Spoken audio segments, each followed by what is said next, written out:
Before Greece became Greece, before Athens raised philosophers under marble columns, before Sparta trained boys into soldiers, before Homer sang of Troy, before the Parthenon caught the sun above the Acropolis, there was an island in the southern Aegean where civilization rose like a secret from the sea. That island was Crete. And long before the Greeks of the mainland became famous, long before Rome even dreamed of empire, Crete held something strange, beautiful, and almost impossible to fully understand. A civilization of palaces without obvious kings. A people who painted walls with dolphins, bulls, dancers, flowers, ships, and blue monkeys. A society that built great complexes with storage rooms, courtyards, staircases, workshops, drainage systems, and walls that seemed to turn and fold like a maze. A world of rituals we can see but not fully read. A world of scripts we have found but still cannot fully understand. A world so powerful in later memory that the Greeks turned it into myth. King Minos, the Labyrinth, the Minotaur, the tribute of youths and maidens, Daedalus the inventor, Icarus falling from the sky. But before the myth, there was the island, and before the island became a kingdom of legends, it was a place of mountains, caves, valleys, harbors, storms, earthquakes, and sea roads. Crete sits in the Mediterranean like a long stone ship between worlds. To the north lies the Aegean and the Cycladic islands. To the south, across open water, lies Africa. To the east are Cyprus, Anatolia, Syria, and the Levant. To the west, the sea leads toward mainland Greece, Italy, and beyond. Crete is not isolated in the way a lonely island in the far ocean is isolated. It is isolated enough to develop its own character, but connected enough to trade, borrow, influence, and be influenced. That is the first twist of the Minoan story. They were islanders, but not trapped. They were surrounded by water, but water was their road. The sea did not close them in. The sea opened the world. Imagine Crete in the deep past, before the great palaces, before Knossos became a name, before painted walls and storerooms and ceremonial courts. The island is rugged and bright. Mountains rise inland, harsh and beautiful. The air smells of thyme, dust, olives, animals, and salt. Small communities live by farming, herding, fishing, and exchange. People work the land, shape pottery, bury their dead, and watch the sea. They do not know they are the beginning of something historians will one day call Europe's first great civilization. They are simply living, adapting, learning the island. But slowly, over generations, something begins to change. Villages become more complex, trade grows, craftsmanship improves. Metals arrive through exchange because Crete has beauty and location, but not everything it needs. Copper and tin, the ingredients of bronze, must be acquired through networks. And the moment a society depends on networks, it begins to look outward. Ships matter, harbors matter, trust matters. Storage matters, records matter. The island begins to organize itself around movement and memory. Bronze changes the world. Bronze tools cut differently. Bronze weapons shine differently. Bronze goods travel differently. A bronze object is not merely useful, it is a sign that your community is connected to faraway places. Someone mined the ore, someone transported it, someone traded for it, someone shaped it, someone valued it.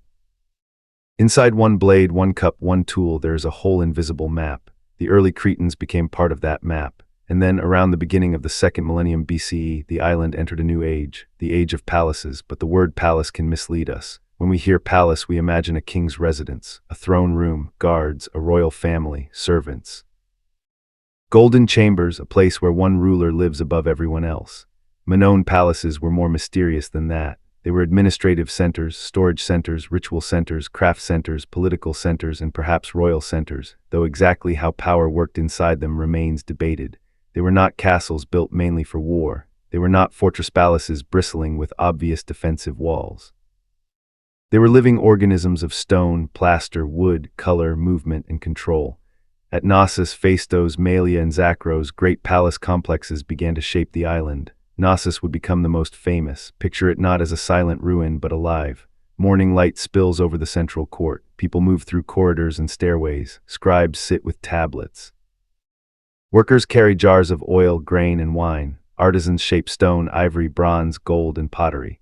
Women in bright clothing walk past painted walls. Priests or priestesses prepare for ritual. Musicians tune instruments. Traders arrive from the harbor with goods from across the sea.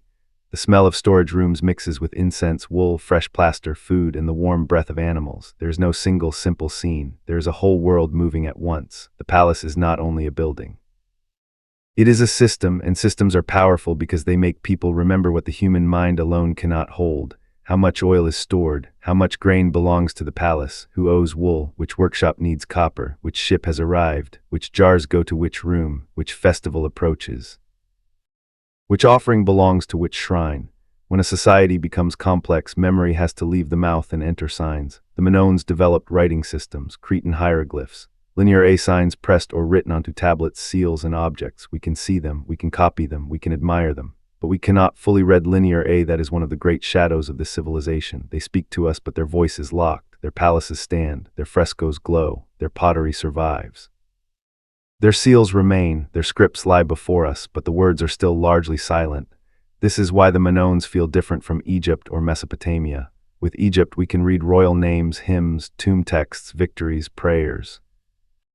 With Mesopotamia, we can read laws, letters, myths, contracts, complaints, accounts, king lists. But with the Minoans, the core language remains hidden. We know them through archaeology, through objects, through later myths, through comparisons, through their influence on others. It is like entering a beautiful house where every room is full of signs, but every diary is locked. And because we cannot fully read their own words, we must be careful. We must not pretend to know everything. We must let mystery remain where mystery belongs, but even silent things can tell stories. The art of the Minoans is alive with motion. Unlike the rigid power poses of many ancient kings, Minoan images often feel fluid, playful, and energetic. Dolphins swim through blue waters. Bull leapers arc through the air above powerful animals. Figures wear bright clothing, elaborate hairstyles, jewelry, and expressive gestures. Nature appears everywhere: lilies, birds, monkeys, sea creatures, spirals, waves, flowers. This was not a gray world, it was a world of color. Imagine entering a palace room when the walls were newly painted, the plaster still bright, blues deep as the sea, reds warm as earth, whites clean as sunlit stone. Yellow, black, green, and gold arranged in scenes that seem less like frozen images and more like captured breath. A young figure leaps over a bull, a procession moves forward, a goddess or priestess raises her arms, dolphins curve through water. The room does not simply display wealth, it creates an atmosphere. The Minoans understood atmosphere. They understood performance. They understood that power can be built not only by walls and weapons, but by ceremony, color, rhythm, and surprise. And then there is the bull. Again and again, the bull appears in Minoan culture. Horns of consecration, bull imagery, bull leaping scenes, bull-shaped vessels. Later Greek myths of Crete would center on a monstrous bull-headed creature, the Minotaur, hidden inside a labyrinth beneath the palace of King Minos. Was the myth a memory of Minoan ritual? Was the labyrinth inspired by the complex corridors of Knossos? Was the Minotaur a distorted echo of bull ceremonies that later Greeks no longer understood? We cannot say with certainty, but the connection is irresistible. Because when later Greeks looked back at Crete, they did not remember it as ordinary. They remembered it as ancient, powerful, strange, and dangerous. They remembered a king who ruled the seas. They remembered a palace that became a maze. They remembered a monster at its center. And myths often preserve emotional truth, even when they rearrange factual truth. The palace at Knossos may not have contained a literal Minotaur. But to someone from a later age, walking through its twisting rooms, staircases, light wells, storage magazines, painted walls, and ceremonial spaces, it might have felt like a place where power itself became a maze. That is another twist in the Minoan story. The labyrinth may not be a building, it may be memory. The Minoan world also seems to have had a different relationship with war than later mainland Greece. We do not see the same overwhelming emphasis on fortification and battlefield imagery that dominates many ancient societies.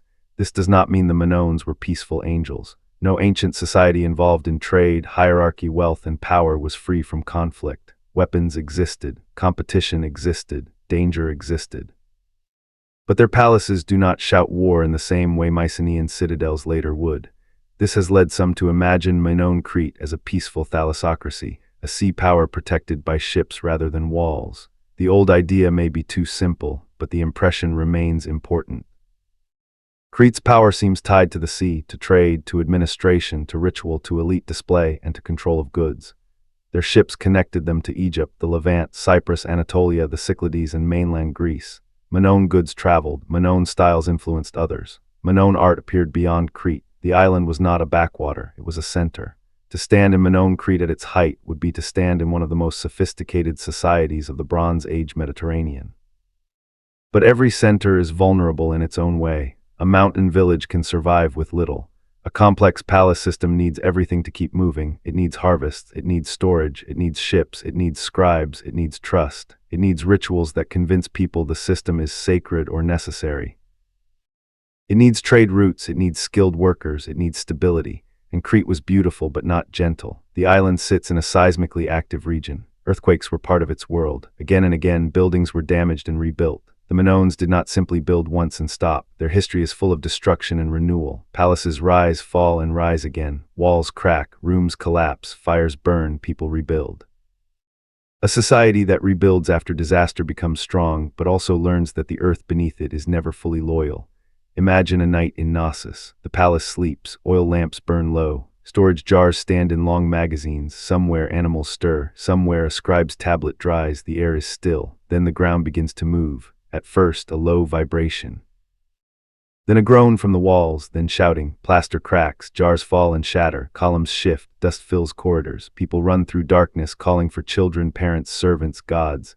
In the morning the central court is covered in debris. A painted wall has split across the face of a dancer. A storage room smells of spilled oil, a staircase has collapsed, and then after the mourning, after the counting, after the rituals, the work begins. Rebuild, that word belongs to Minoan history. Again and again, rebuild. The Great Palace period was not a peaceful straight line upward. It was a rhythm of growth, destruction, recovery, and transformation. This gives the civilization a pulse. It seems almost impossible to kill, until suddenly one day the recovery becomes incomplete.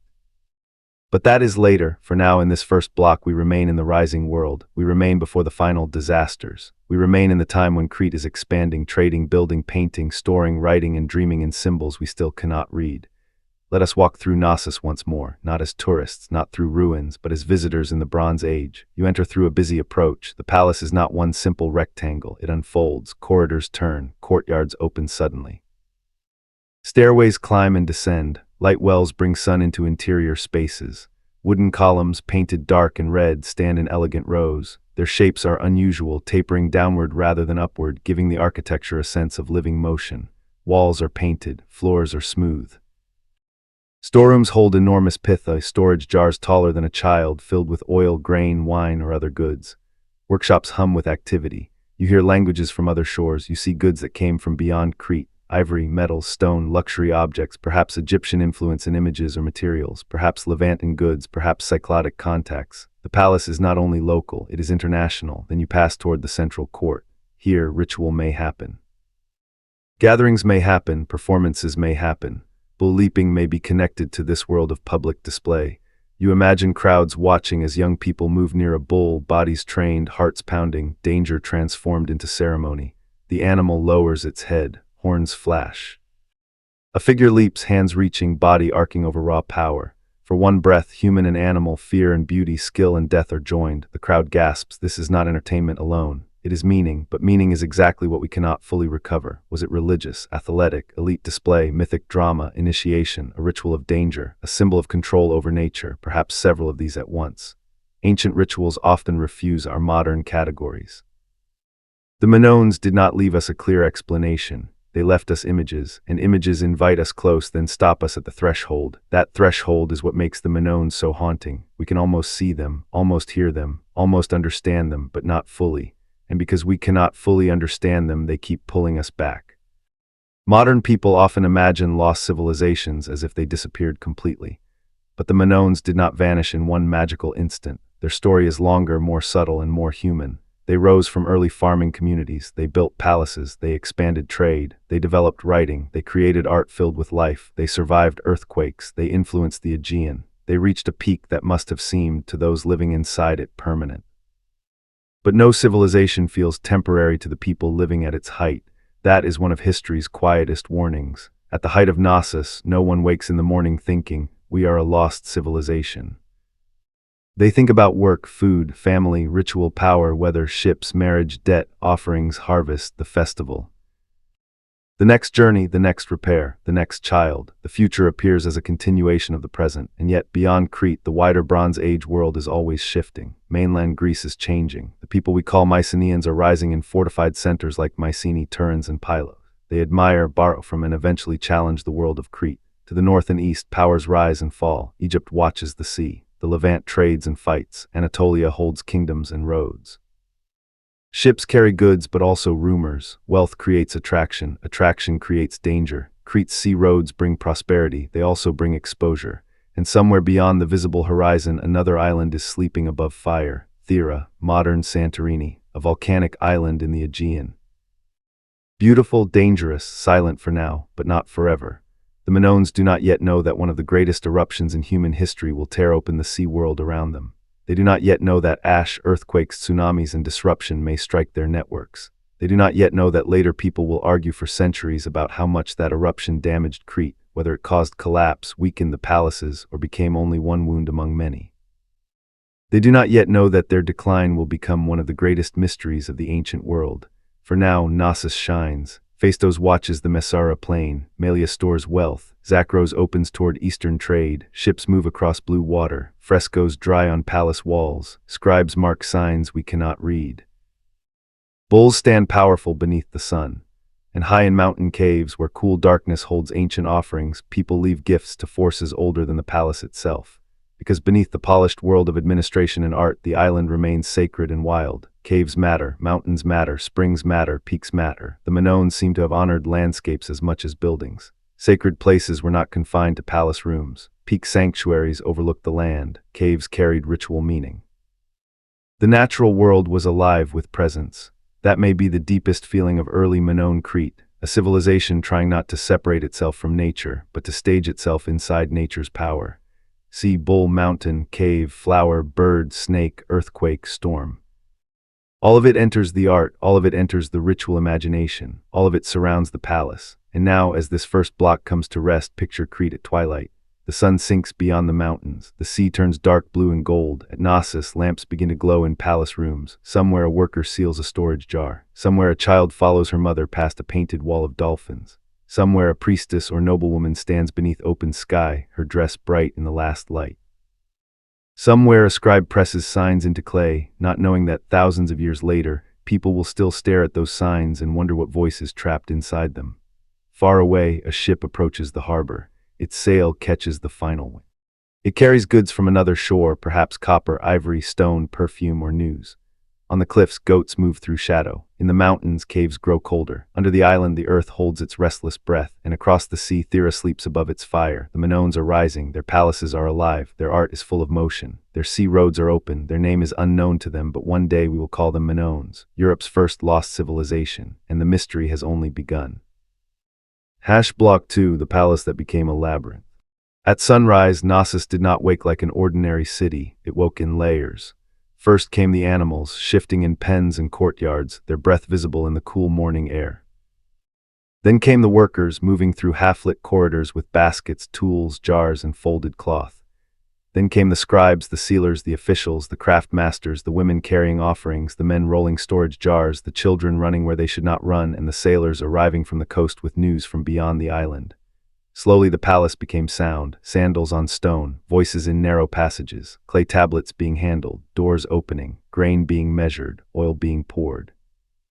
Bronze tools striking wood, birds calling from the roofs. Somewhere in the central court, the morning light spread across the ground like a golden cloth. To us, Knossos is a ruin.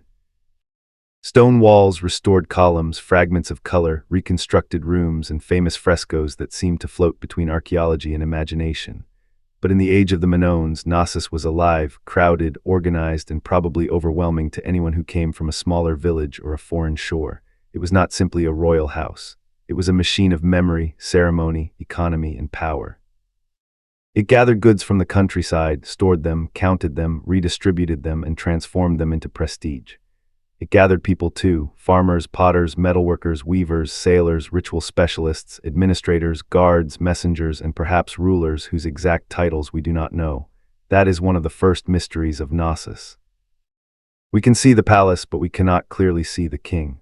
Later, Greeks imagined Crete under King Minos, a mighty ruler who controlled the seas, judged laws, demanded tribute, and hid a monster beneath his palace. But when we look at the Minoan world itself, the political picture becomes slippery. Was there truly one king at Knossos? Was the palace ruled by a dynasty? Was power shared among elite families? Did priestesses hold unusual influence?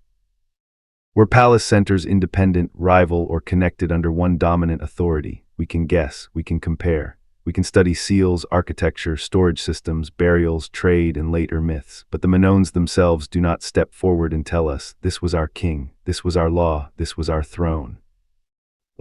There's a throne room at Knossos, yes. A stone seat set against a wall with painted griffins nearby. It is one of the most famous spaces in all Bronze Age archaeology, but even that room is mysterious. Was it truly a royal throne room, a ritual chamber, a place where a priestess or priest sat during ceremony, a staged space designed to make authority appear sacred? The room looks powerful, but power is not always political in the modern sense. In ancient Crete, authority may have been wrapped in ritual so tightly that separating ruler from priest, palace from shrine, economy from religion becomes almost impossible. The palace itself teaches us this. It does not speak in straight lines. It twists, opens, narrows, climbs, descends, hides, reveals. Courtyards lead into corridors. Corridors lead into storerooms. Stairways lead to upper levels. Light wells pull sun into interior spaces. Some rooms feel public, others feel private, some seem practical, others ceremonial. It is easy to understand why later imaginations connected Knossos to the Labyrinth. Even if the Greek myth of the Minotaur came much later and changed the memory beyond recognition, the palace's complexity feels like a story waiting to become myth. Imagine entering Knossos as a visitor from mainland Greece, long before Athens became powerful, perhaps in a time when mainland chiefs already admired Cretan wealth. You arrive after a sea journey. The harbor is busy. You travel inland toward the palace. At first, you see walls and terraces, then painted columns, then the movement of people. You expect a fortress perhaps because power in your own world is beginning to gather behind strong stone walls. But Knossos does not greet you like a fortress. It does not shout fear from its architecture. It draws you in. You pass through spaces where color and movement seem to guide your eyes. A painted procession appears along a wall. Young men and women carry vessels. Their hair is dark and carefully styled. Their bodies are slender, idealized, graceful. Their clothing is bright. Their gestures are formal but not stiff. They seem to move forever, trapped in pigment, carrying offerings toward a ceremony you cannot enter. Then you turn and see another world. Enormous storage jars lined in long magazines, some large enough to hold quantities of oil, grain, wine, or other goods that represent not just food but control. Whoever controls storage controls survival. Whoever records what enters and leaves can command labor, reward loyalty, support rituals, and display generosity. The palace may look beautiful, but beneath the beauty is accounting. Beneath the fresco is administration. Beneath the ceremony is grain. That is the second twist of the Minoan palace. It was magical because it was practical. A civilization survives not only through myths but through storage rooms. The great pith, the huge jars of Knossos and other palace sites are silent witnesses to organization.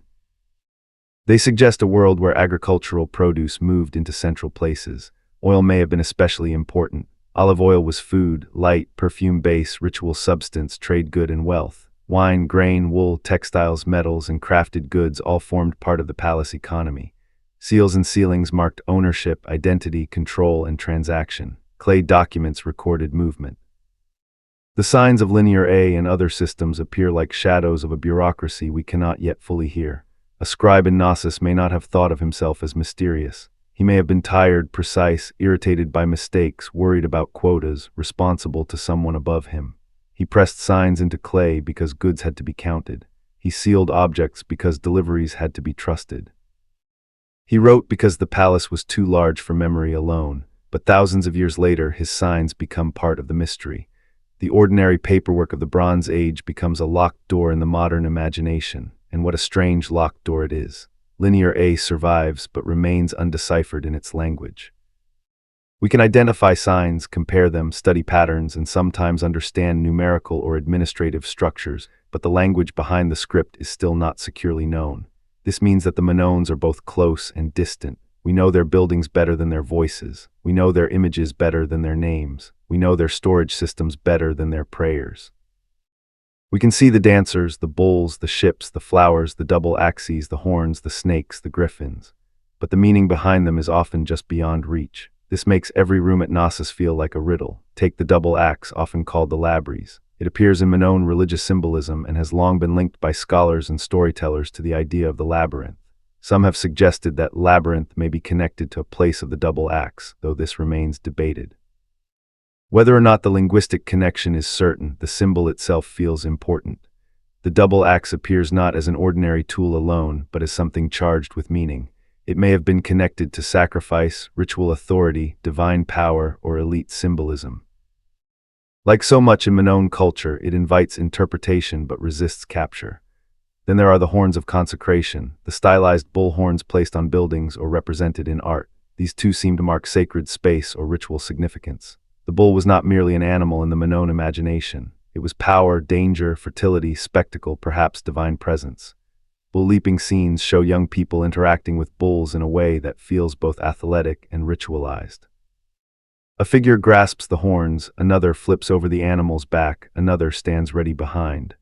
Scholars debate whether these images reflect real performances, symbolic myths, initiation rituals, elite ceremonies, or artistic idealization. But whatever the exact meaning, the emotional message is clear. The Minoans placed human grace in direct relationship with animal force. Imagine the bull ceremony. The palace court is crowded. People gather along edges and balconies. The air smells of dust, sweat, perfume, and animals. A bull is led in, massive and restless, its muscles moving beneath dark skin. Its horns flash as it tosses its head. The crowd quiets. A young acrobat steps forward, decorated, trained, perhaps terrified beneath the ritual calm. Drums or clapping begin. The bull charges. For one instant, death seems certain. Then the body moves, hands catch, legs rise. The acrobat turns through the air above the bull's back, suspended between life and disaster. The crowd gasps. Was it truly done this way? We do not know. But the image tells us that the Minoans wanted to imagine themselves as people who could turn danger into beauty. That idea may sit at the heart of their civilization. They lived on an earthquake island under bright skies, beside unpredictable seas, near volcanoes, within trade networks full of opportunity and risk. Their world was dangerous. But instead of building a culture that only showed fear, they built one that danced with danger. Bulls, waves, cliffs, storms, and sacred caves all entered their symbolic life. Minoan art does not feel like a world hiding from nature. It feels like a world moving with it. This movement appears especially in their frescoes. The people in Minoan art seem alive in a way that still surprises modern viewers. Their waists are narrow, their gestures elegant, their eyes large, their hair carefully arranged. Women appear prominently, often richly dressed, sometimes in ceremonial or elite contexts. This has led many people to imagine that Minoan society gave women unusually visible roles compared with later Greek societies. We should be cautious. Visibility in art does not automatically mean equality in law or power, but the prominence of female figures in Minoan religious and ceremonial imagery is striking. It suggests that women, or at least elite women and goddesses or priestesses, played important roles in the symbolic life of the palace. Think of the famous image often called the snake goddess, though its exact identity is uncertain. A female figure stands with exposed breasts, elaborate dress, raised arms, and snakes held in her hands. To modern eyes, she looks powerful, commanding, and mysterious. Was she a goddess, a priestess, a votary, a ritual figure? The title we give her may say as much about our imagination as about Minoan belief, but the image endures because it feels like a message from a religion we cannot fully translate. The same is true of peak sanctuaries and sacred caves. Minoan ritual life was not trapped inside palaces. On mountain peaks, people left figurines, offerings, animal models, human figures, and objects that suggest ceremonies reaching toward the sky.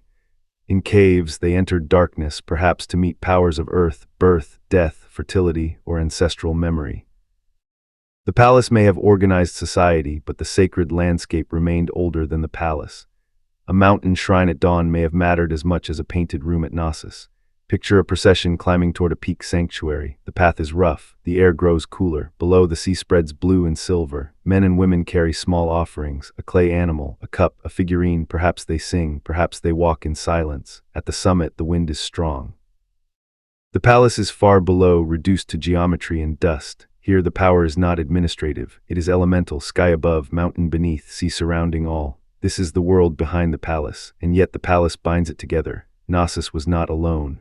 Phaistos in the fertile Messara plain had its own grandeur. Malia on the north coast held wealth and importance.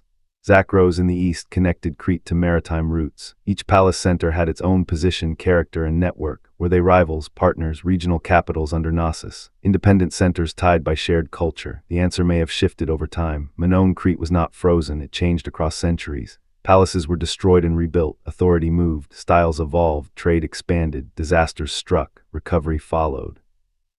The first palace period eventually ended in destruction around the 18th century BCE, likely involving earthquakes or other disruptions. But the Minoans rebuilt on an even greater scale. This is where their civilization becomes almost haunting in its resilience. If walls fall, build bigger. If rooms crack, repaint. If systems break, reorganize. The so-called New Palace period became the height of Minoan achievement. Knossos especially expanded into a massive ceremonial and administrative complex. Frescoes, architecture, craft production, and trade flourished. Crete's influence reached across the Aegean. Minoan styles appeared on islands and mainland sites. The sea roads were alive. At this height, Crete may have seemed untouchable. Not because no danger existed, but because the society had survived danger before. Earthquakes had not ended it. Fires had not erased it. Political shifts had not stopped it. The palace system had learned to absorb shock. That resilience can create confidence, and confidence can create blindness. Far beyond the palace walls, the wider Bronze Age world was becoming increasingly connected. Ships moved goods between Egypt, the Levant, Cyprus, Anatolia, the Cyclades, mainland Greece, and Crete. Tin, copper, ivory, gold, silver, timber, pottery, textiles, oils, perfumes, wine, and ideas crossed the sea.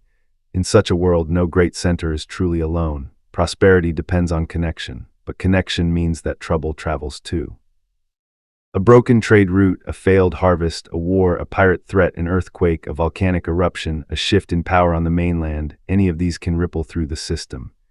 This is the hidden fragility of the palace. Its greatness depends on flow. Goods must flow, people must flow, information must flow, trust must flow. Once flow stops, the palace becomes heavy. Its storerooms become targets. Its administration becomes a burden. Its rituals may no longer convince. Its beauty may no longer protect. But we are not yet at collapse. We are in the golden tension before it. The palace is alive, but the future is gathering off stage. Let us walk again through a single day at Knossos. In the morning, officials inspect deliveries. Farmers or local agents bring produce. Ceilings are checked. Scribes record quantities. A jar is marked and moved into storage. A messenger arrives from a coastal settlement reporting a ship from Egypt or the Levant. Its cargo includes luxury items, perhaps raw materials, perhaps symbols of diplomatic exchange. An artisan examines a piece of imported ivory or stone and imagines what it might become in skilled hands. Nearby, women work with textiles. Weaving is one of the great hidden engines of ancient economies. Cloth is labor, wealth, status, trade, and identity. A finely made textile can carry more value than a simple object of metal. The palace likely organized textile production, collecting wool, assigning work, recording outputs. Behind every bright garment in a fresco may be hours of labor by women whose names we do not know. In another space, metalworkers shape bronze. The sound is sharp and controlled. Bronze connects Crete to distant lands because copper and tin are not equally available everywhere. A bronze tool or weapon is the final result of mining, transport, trade, storage, skill, and authority. It is not merely an object, it is proof that the palace can reach beyond the island. In a ceremonial room, preparations begin for a festival. Vessels are cleaned, offerings arranged, clothing selected, musicians prepare, dancers rehearse, officials worry about order. Ritual specialists worry about meaning, servants worry about mistakes. The palace becomes a stage and everyone has a role. At midday, the central court is hot. Light bounces off walls. People move through shaded spaces. A child stares at a fresco of dolphins and imagines the sea. An elderly official pauses near a column and remembers the last earthquake. A sailor tells a story from a foreign harbor. A young elite woman passes in bright clothing, followed by attendants, her hair arranged in a style that took time and status to create. In the late afternoon, the palace changes color. Sunlight softens, the mountains darken, the sea wind reaches inland. From upper levels, one can see the surrounding land, fields, roads, and distant hills. The palace seems to rule by being everywhere at once: economic center, ritual center, memory center, theater of power. At night, lamps glow. Some rooms close.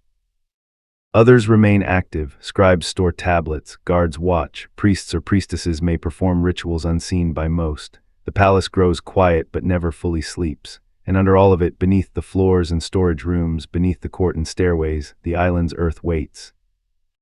Crete is restless. This matters because the Minoans lived with destruction as a recurring companion. The beautiful palace world was not fragile porcelain sitting safely on a shelf. It was built in a landscape that could shake itself apart. Earthquakes probably damaged major sites more than once. Fire followed, buildings collapsed, yet the Minoans rebuilt and made disaster part of their historical rhythm. This may have strengthened their rituals. After all, a society that survives earthquakes may see rebuilding not only as construction, but as cosmic restoration. But what if a disaster came that was not local? What if the sky itself changed? What if ash fell from another island? What if the sea withdrew and returned as a wall? What if ships vanished, harbors broke, fields were poisoned, and trade routes trembled? Here, the story turns toward Thera. Thera, the volcanic island now known as Santorini, was part of the Minoan world's sea network. It had a settlement at Akrotiri, preserved under volcanic ash like a Bronze Age time capsule. Akrotiri's frescoes, buildings, and objects reveal a sophisticated settlement connected to Minoan culture and the wider Aegean. Unlike Pompeii, no bodies have been found in the same way, suggesting people may have had warning and escaped before the final eruption. But the eruption itself was enormous. Before it erupted, Thera may have seemed like another beautiful island in the network. White cliffs, dark volcanic earth, sea views, ships, houses, painted rooms, merchants, fishermen, families. People there lived under a mountain that was also a sleeping engine of destruction. No one knows what the first warning felt like. Perhaps earthquakes began, perhaps cracks opened, perhaps animals behaved strangely, perhaps wells changed, perhaps smoke or gas rose, perhaps people left gradually carrying what they could. At Akrotiri, life seems to have paused before catastrophe. Furniture, frescoes, storage vessels, stairways, and rooms remain to be buried. It is one of the most haunting archaeological sites in the Aegean because it feels interrupted rather than simply destroyed. The eruption of Thera would become one of the great events in the Minoan story. Scholars still debate its exact date and its direct consequences for Crete. It may not have instantly destroyed Minoan civilization, but it likely caused severe disruption across the Aegean. Ash, earthquakes, tsunamis, climate effects, damage to fleets or coastal settlements, psychological shock, trade interruption, any combination of these could weaken a palace system dependent on maritime connections. But before the eruption comes in our story, Thera remains a shadow on the horizon. A beautiful shadow, the Minoans sail past it, trade with it, influence it, perhaps visit its painted houses, perhaps see it as part of their world. They do not know that later generations will look at Thera and wonder if this was the seed of Atlantis stories. They do not know that scholars, filmmakers, and dreamers will one day connect volcanic destruction, island civilization, and Greek memory into theories of lost worlds beneath the sea. They do not know that their own decline will become tangled with ash, myth, and speculation. They only know the sea, the palace, the bull, the festival, the storage jar, the written sign, the next ship. That is what makes the story so powerful. Civilizations do not walk toward disaster with dramatic music in their ears. They walk toward it through ordinary days. A scribe corrects a tablet, a potter shapes clay, a sailor ties a rope, a priestess lifts an offering, a child watches dolphins painted on a wall, a bull snorts in the courtyard, a trader looks toward Thera's direction and sees only distance. But beneath that distant island, pressure is building, and the palace that later Greeks remembered as a labyrinth is about to discover that not all monsters live beneath the floor. Some sleep under mountains, some rise through the sea, some fall from the sky as ash. As the second block comes to rest, picture Knossos under a deep blue evening. The palace walls glow in lamplight, frescoes flicker as flames move. The central court is empty now, but it still holds the memory of footsteps. In the storage rooms, oil and grain wait in huge jars. In a quiet chamber, a tablet marked with linear dries in the dark, carrying a message we still cannot read. High in the mountains, a sacred cave holds offerings left by hands long gone. Out at sea, ships move between islands under the stars. And far away, Thera breathes smoke into the night. The Minoan world is still beautiful, still powerful, still alive, but history has begun to turn its face toward fire. # Block 3, the island that exploded. Far out in the Aegean, north of Crete, there was an island that looked like a jewel on the sea. Its cliffs rose above blue water, its settlements faced the horizon. Its people painted walls with ships, lilies, swallows, antelopes, fishermen, women in bright clothing, and scenes of a world that felt rich, connected, and alive. This island was Thera, known today as Santorini. To modern travelers, it is a place of beauty, white houses, dark volcanic rock, sunsets, and the deep blue curve of the sea. But in the Bronze Age, long before those white villages existed, Thera was part of the Minoan sea world. It stood between Crete and the Cyclades, a station in the maritime network of trade, travel, art, and influence. And beneath its beauty, it carried a sleeping violence, a volcano. The people of Thera lived with a mountain that was not simply a mountain, it was a sealed mouth of the earth. For generations, perhaps, it had been quiet enough to be trusted. People built homes, they painted rooms. They stored goods, they traded with Crete and other islands, they watched ships arrive and leave, they raised children. They worshipped, worked, repaired walls, cooked food, argued, laughed, slept, and looked at the volcano as part of the landscape.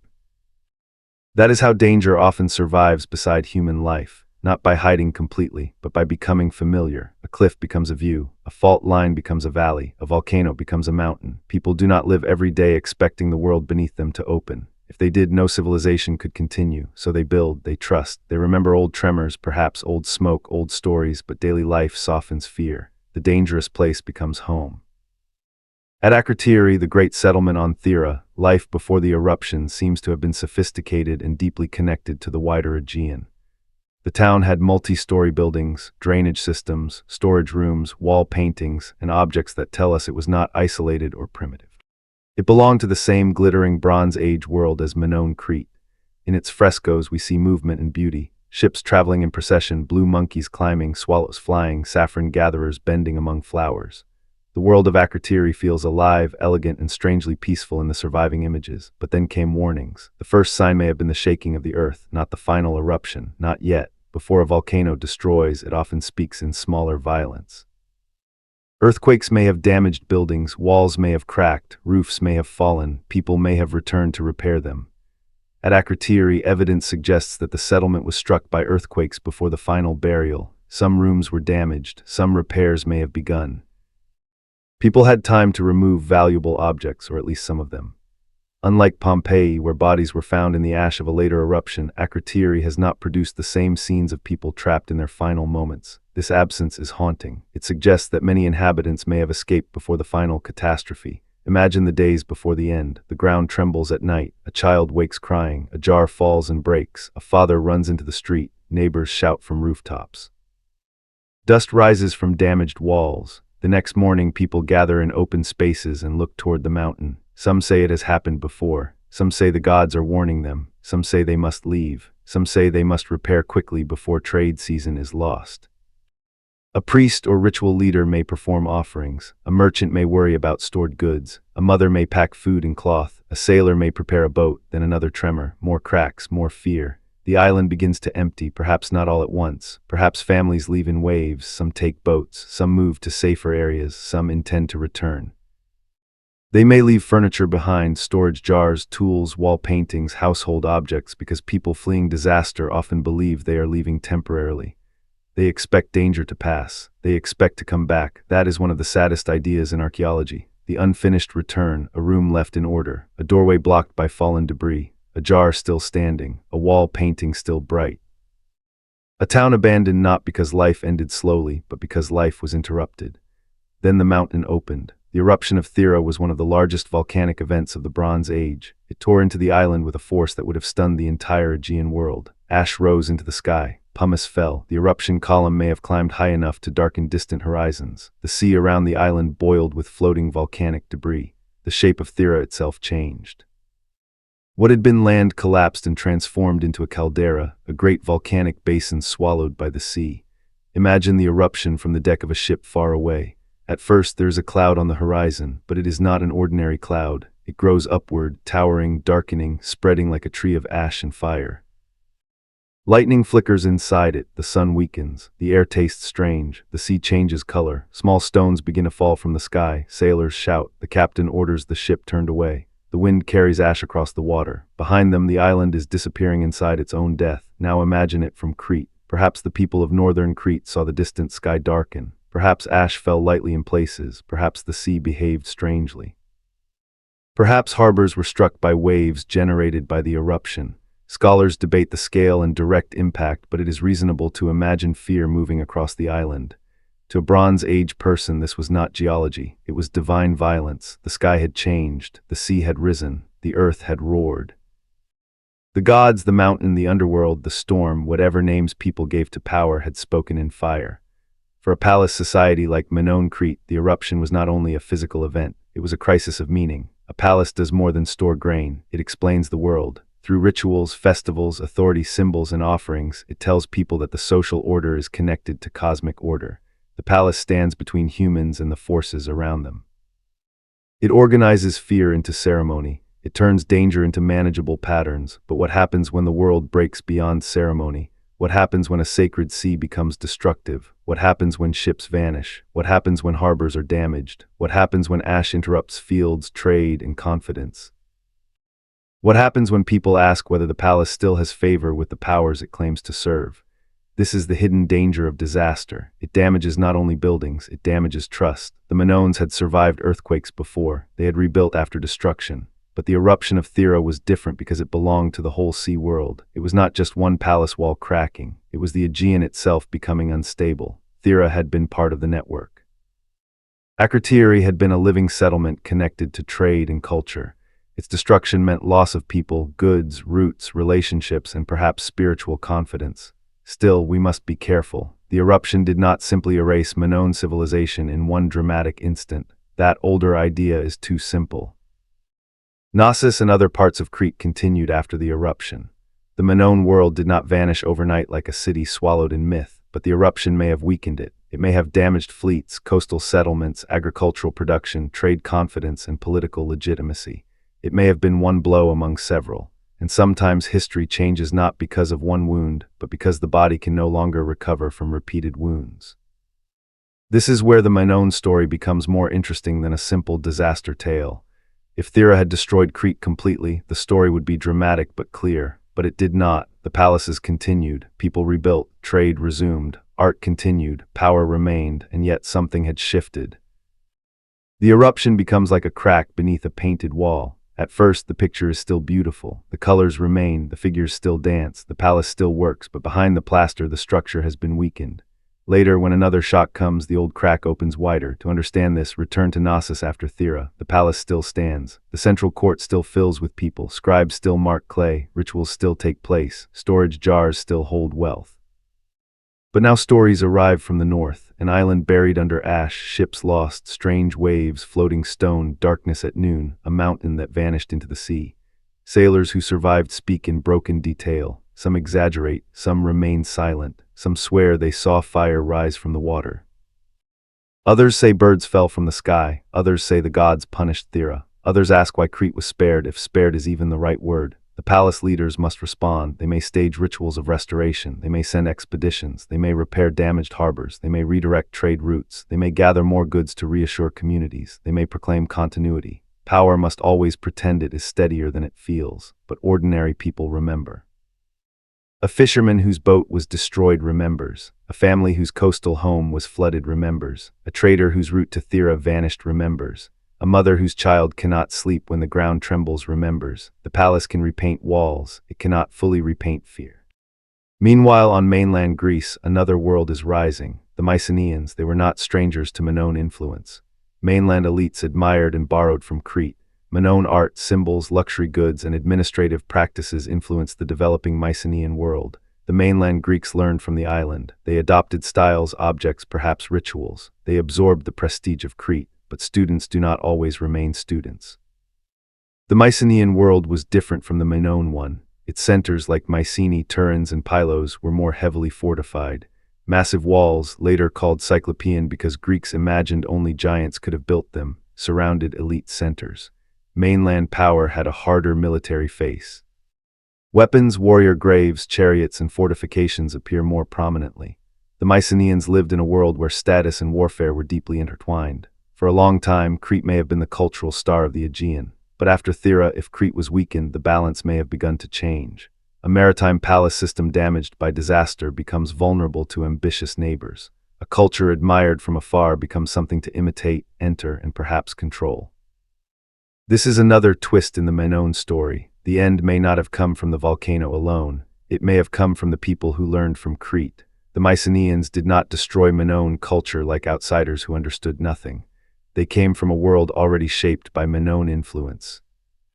If they entered Crete politically or militarily after the weakening of the palace system, they came not as pure strangers, but as heirs, rivals, borrowers, and conquerors. Around the later stages of Minoan history, evidence suggests increasing Mycenaean presence or control at Knossos. Linear B, the script used to write an early form of Greek, appears at Knossos later, unlike Linear A, which records the still undeciphered Minoan language. This matters deeply. A change in script is not just a change in paperwork. It suggests a change in administration, language, and perhaps power. When the language of record-keeping changes, the people commanding the records may have changed too. Imagine a room in Knossos generations after the eruption. Alice still operates, but something feels different. The signs on tablets are now Greek and Linear B. The officials may have mainland names. The old Minoan symbols remain on walls and objects, but the administrative voice has shifted. The building is still Knossos, but who's Knossos? This is how civilizations sometimes end without vanishing physically.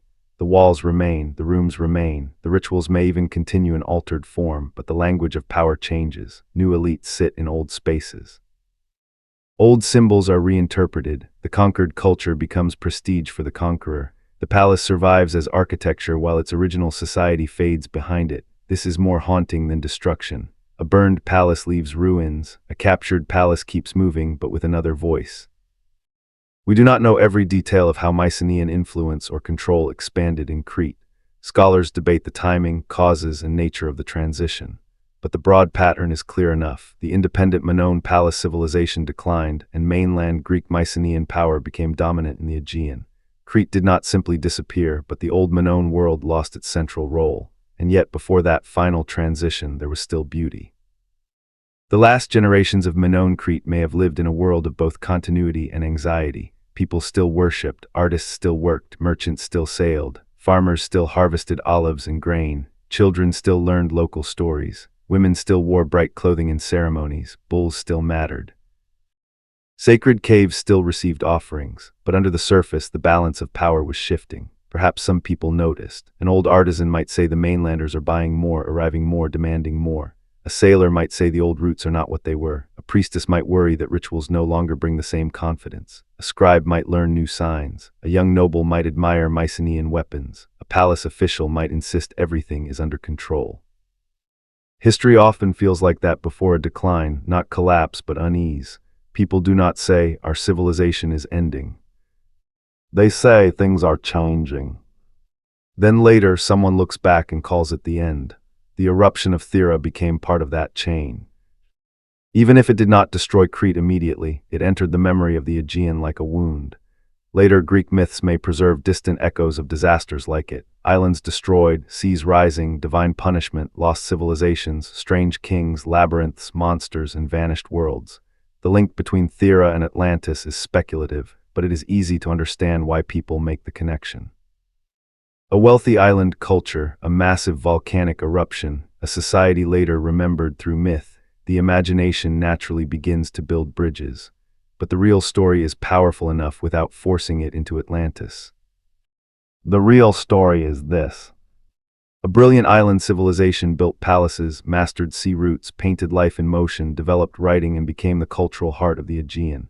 Then the earth shook, a volcanic island exploded, the sea world was disrupted, Crete survived but perhaps weakened. Mainland powers rose, the palace system changed, the old language fell silent. That is not fantasy, that is history with its doors half open. Let us return to Thera after the eruption. Akrotiri is buried. Streets vanish under ash, rooms are sealed in darkness, frescoes sleep behind volcanic dust. The town becomes a time capsule not because anyone planned it, but because catastrophe preserved what daily life would have destroyed. Wooden objects decay elsewhere, paint fades elsewhere. Walls are rebuilt elsewhere, but here under ash the Bronze Age pauses. No one comes back to live there in the same way. The island is changed. The people who escaped, if they escaped, carry the memory elsewhere. Perhaps some go to Crete, perhaps some to other cyclotic islands, perhaps some disappear into the human noise of the Bronze Age. They tell children about the island that burned. Those children grow old and tell it differently. Generations pass, details blur. The eruption becomes a story. The story becomes warning, the warning becomes myth. This is how disaster travels through memory, not as data, as image. Fire from the mountain, dark sky, sea rising, a city buried, a world before the disaster, a world after. On Crete, the palaces continue for a time. But perhaps the rhythm is no longer as confident. Perhaps trade routes must be repaired. Perhaps coastal damage must be addressed. Perhaps religious authority must explain why such things happen. Perhaps rivals sense weakness. Perhaps the Mycenaeans watching from the mainland see an opportunity. The Minoans had turned danger into beauty for centuries. But after Thera, danger may have begun turning beauty into memory. And still, daily life goes on. This matters. History is not only disasters and kings. Even after the eruption, someone baked bread. Someone mended cloth, someone repaired a boat, someone prepared offerings, someone laughed at a joke, someone fell in love, someone argued over goods, someone touched a painted wall and felt pride. Someone looked across the sea and feared the horizon. Civilizations are made of ordinary lives continuing under extraordinary pressure. The Minoans were not symbols to themselves. They were people, people who woke in the morning, people who watched the weather, people who cared about family, status, food, ritual, work, and survival. People who did not know that thousands of years later, strangers would call them lost. As this third block closes, imagine the Aegean at night after the eruption. The stars are dim behind drifting ash, the sea carries floating pumice. Somewhere a damaged ship limps toward Crete. On its deck, survivors sit in silence, their faces gray with dust. Behind them, Thera glows faintly in the dark, no longer an ordinary island, but a wound in the sea. Ahead of them, Crete waits. Knossos still shines with lamps. The palace still stands. The frescoes still move in firelight. The scribes still mark tablets. The bulls still breathe in their pens. But the people who look north now know something they did not know before. The sea road can break. The sky can fall. The mountain can become a monster. And the world that feels permanent can change before sunset. The Minoans have survived the fire from Thera, but survival is not the same as safety. And far across the water on the Greek mainland, behind walls of massive stone, another power is rising, watching, learning, and waiting for the moment when the island of palaces will no longer be strong enough to stand alone. Block 4, the students who became masters. After Thera exploded, Crete did not fall silent. That is the first thing to remember. The palace doors did not close forever. Knossos did not immediately become a ruin. The great jars did not all shatter in one final hour. The frescoes did not fade in a single night. People still woke before sunrise. Workers still carried goods through corridors. Sailors still repaired ships. Scribes still pressed marks into clay. Ceremonies still gathered people into courtyards. Bulls still moved like dark power beneath the Cretan sun. From a distance, the Minoan world may still have looked alive, wealthy, and confident. But history often changes first in places people do not immediately notice. Not in the palace courtyard, where everyone can see the ritual. Not on the painted wall, where beauty remains bright. Not in the harbor, where ships still come and go. But in the balance of fear, in the confidence of traders, in the loyalty of surrounding communities, in the questions whispered by officials, in the ambitions of rivals watching from across the sea. And across the sea on the Greek mainland, another civilization was rising, the Mycenaeans. They were not yet the Greece of philosophers and marble temples. They were not Athens at its golden height. They were not Sparta with its later iron discipline. They were older, harsher, more heroic, more dangerous. Their world was one of fortified hilltop palaces, warrior graves, bronze weapons, chariots, gold masks, feasting halls, and kings who ruled from behind massive walls. Their centers stood at places whose names would later echo through Greek myth: Mycenae, Turins, Pylos, Thebes, or Minos. If Minoan Crete felt like a palace of color, sea, wind, ritual, and motion, Mycenaean Greece felt like stone, bronze, firelight, and command. At Mycenae, great walls rose so huge that later Greeks believed only cyclopes, one-eyed giants, could have built them. The lion gate guarded the entrance like a statement carved in stone: power lives here. Inside these walls, rulers gathered wealth, stored goods, organized labor, and prepared for war. Their scribes used Linear B, a script adapted from earlier Aegean writing, to record an early form of Greek. Unlike Minoan Linear A, Linear B has been deciphered. And because we can read it, the Mycenaeans speak to us in a way the Minoans still do not. But their voice is not poetic, not at first. It is administrative. Lists of goods, names, workers, offerings, animals, weapons, wheels, bronze, oil, textiles, land, the ordinary language of palace control. And that is important, because beneath every heroic age, beneath every later myth of kings and warriors, there is paperwork, there is counting, there is storage, there is management. There are people keeping track of who owes what, who works where, which deity receives which offering, how many wheels are available, how much bronze can be distributed, which women are assigned to textile labor, which animals belong to the palace. The Mycenaeans were not just warriors, they were organizers. And organization makes conquest possible. For generations, the Mycenaeans had looked toward Crete with admiration. Minoan influence reached the mainland in art, luxury goods, symbols, and elite culture. Mainland rulers wanted what Crete had: style, prestige, connection, administrative knowledge, and access to the sea networks that made the Minoans powerful. Minoan objects appeared in Mycenaean graves. Minoan artistic themes were borrowed, adapted, and transformed. Cretan craftsmen may have worked for mainland elites. Ideas crossed the water in both directions. At first, Crete was the teacher. The mainland learned, but students do not always remain obedient. The Mycenaeans took Minoan influence and gave it a harder shape. They admired the island's art, but they built behind walls. They borrowed symbols, but filled their graves with weapons. They learned administration, but organized it for rulers whose power was more visibly military. They became heirs to part of the Minoan world, but not peaceful heirs. They were ambitious heirs. This is the great twist of the Minoan story. Crete may not have been conquered by strangers who knew nothing of it. It may have been overtaken by people who had learned from it. The Mycenaeans were close enough to admire the Minoans, close enough to imitate them, close enough to trade with them, and eventually, perhaps, close enough to take their place. After the eruption of Thera, if Crete's fleets, harbors, economy, or political confidence were weakened, the mainlanders may have sensed opportunity. They may not have needed to destroy everything. They may have entered gradually through trade, marriage, alliance, military pressure, elite replacement, or direct conquest. The archaeological evidence suggests that by the later Bronze Age, Mycenaean Greek speakers had a strong presence at Knossos.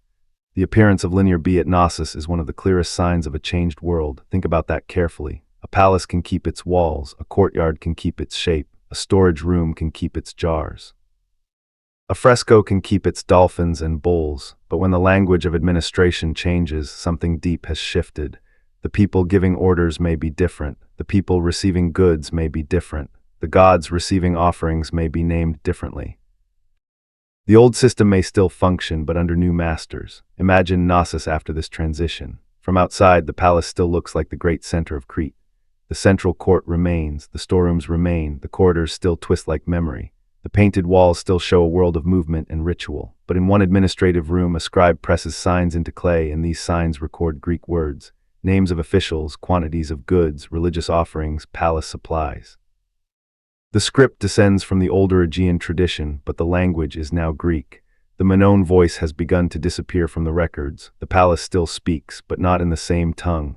This is one of the saddest kinds of historical endings. It is not dramatic enough for legend. There is no single monster slain, no final king falling from a tower, no sea swallowing the palace whole. Instead, a society loses control of its own center. The building lives on, but the people who first made it meaningful fade behind new names, new tablets, new rulers, and new priorities. It is like hearing your house still full of voices after you're gone, but none of them are yours. What happened to the Minoan elites? We do not know in detail. Some may have been killed, some may have fled.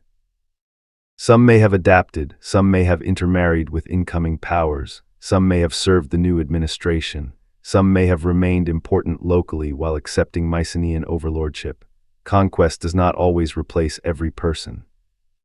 Often it replaces the top layer first, then slowly reshapes everything beneath it. A Minoan family that had once served the palace might continue serving it under new rulers. A craftsman might still paint, but for different patrons. A ritual specialist might still perform ceremonies, but with altered meaning. A local community might still bring goods to Knossos, but now the records are kept in Greek. Old traditions may survive in practice while losing their original explanation. This is how cultures blur, not with a clean line, with overlap. For a while, Crete may have been both Minoan and Mycenaean, old and new, familiar and altered. People may have walked past ancient symbols without knowing exactly what they once meant, or perhaps they knew but spoke of them differently.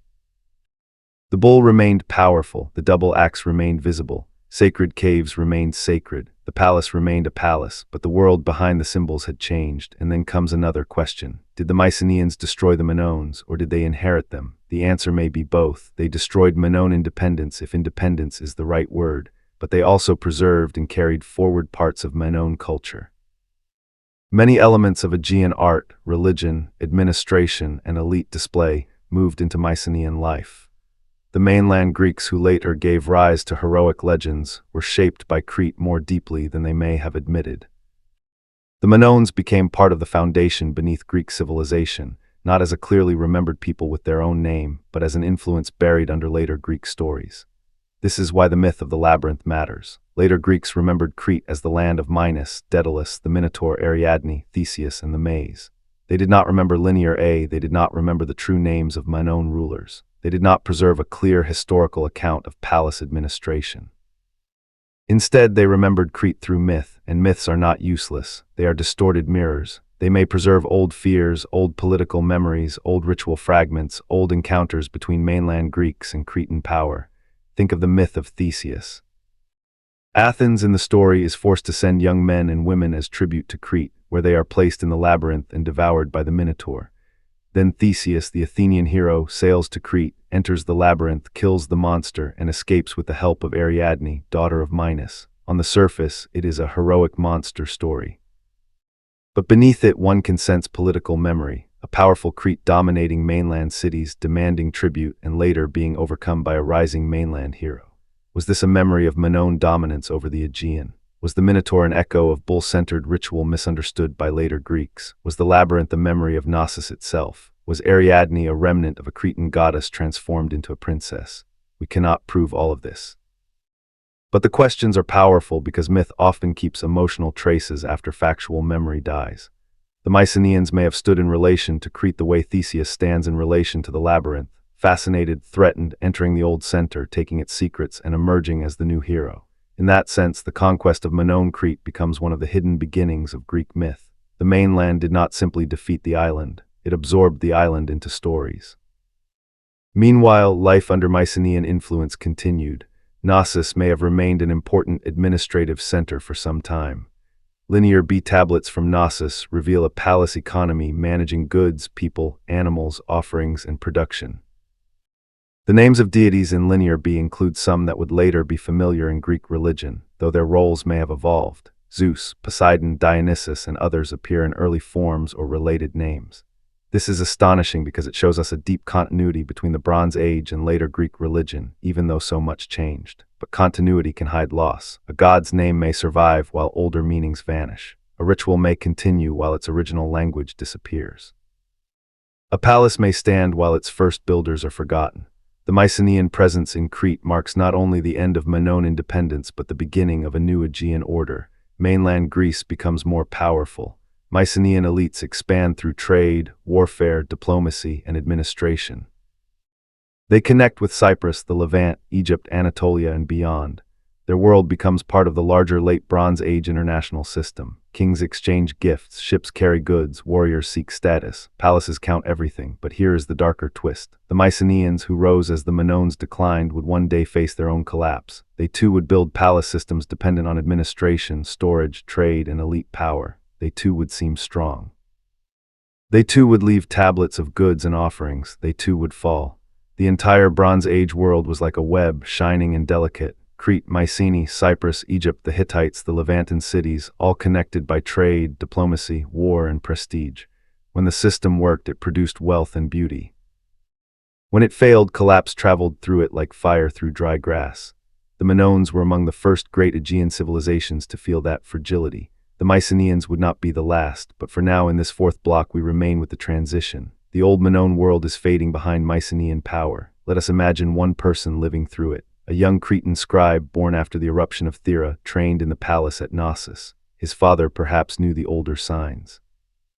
His grandfather remembered stories of the world before the ash. The young scribe grows up in a palace that still carries the beauty of the old civilization, but his teachers now use Linear B. The administrative language is Greek. Some officials have mainland names. Soldiers or guards may look different from the old palace personnel. Visitors from the mainland move with confidence through spaces once controlled by Cretan elites. The scribe learns quickly. He does not think of himself as living through the end of a civilization. He thinks of his work. He counts sheep, records oil, marks offerings, receives instructions, corrects mistakes. He hears old women speak in local language, perhaps preserving words not used in the palace records. He hears officials speak Greek. He sees rituals that feel ancient but are now overseen by different powers. At night, he passes frescoes of bull leapers and wonders if the ceremonies were once greater than they are now. One day, he presses a tablet into clay. He does not know that it will survive. He does not know that more than 3,000 years later, strangers will read the signs and realize that Greek power had entered Knossos. He is not writing history. He is doing his job. That is how history preserves itself accidentally. Through tablets baked by fires that destroyed buildings, through garbage pits, through broken jars, through walls buried by collapse, through objects no one meant to turn into messages. The Linear B tablets from Knossos survived because clay was hardened by fire. Destruction once again became preservation. The fire that ended a palace room saved its records. Without disaster, the tablets might have dissolved back into earth. With disaster, they became witnesses. This is one of archaeology's great ironies. We often know ancient people because something went wrong. A palace burned, a city was buried, a tomb was sealed, a ship sank, a house collapsed. A disaster interrupted ordinary life and froze evidence in place. For Minoan Crete, destruction and memory are bound together. The first palace is destroyed and rebuilt. Thera destroyed Akrotiri and preserved it. Fires destroyed administrative rooms and preserved tablets. Collapse erased voices but left clues. The past reaches us through wounds. Now imagine Knossos in its later Mycenaean phase during a ceremony. The central court fills again, musicians play, officials gather, offerings are prepared, bulls may still be part of ritual life, women in fine clothing stand near men with weapons and authority.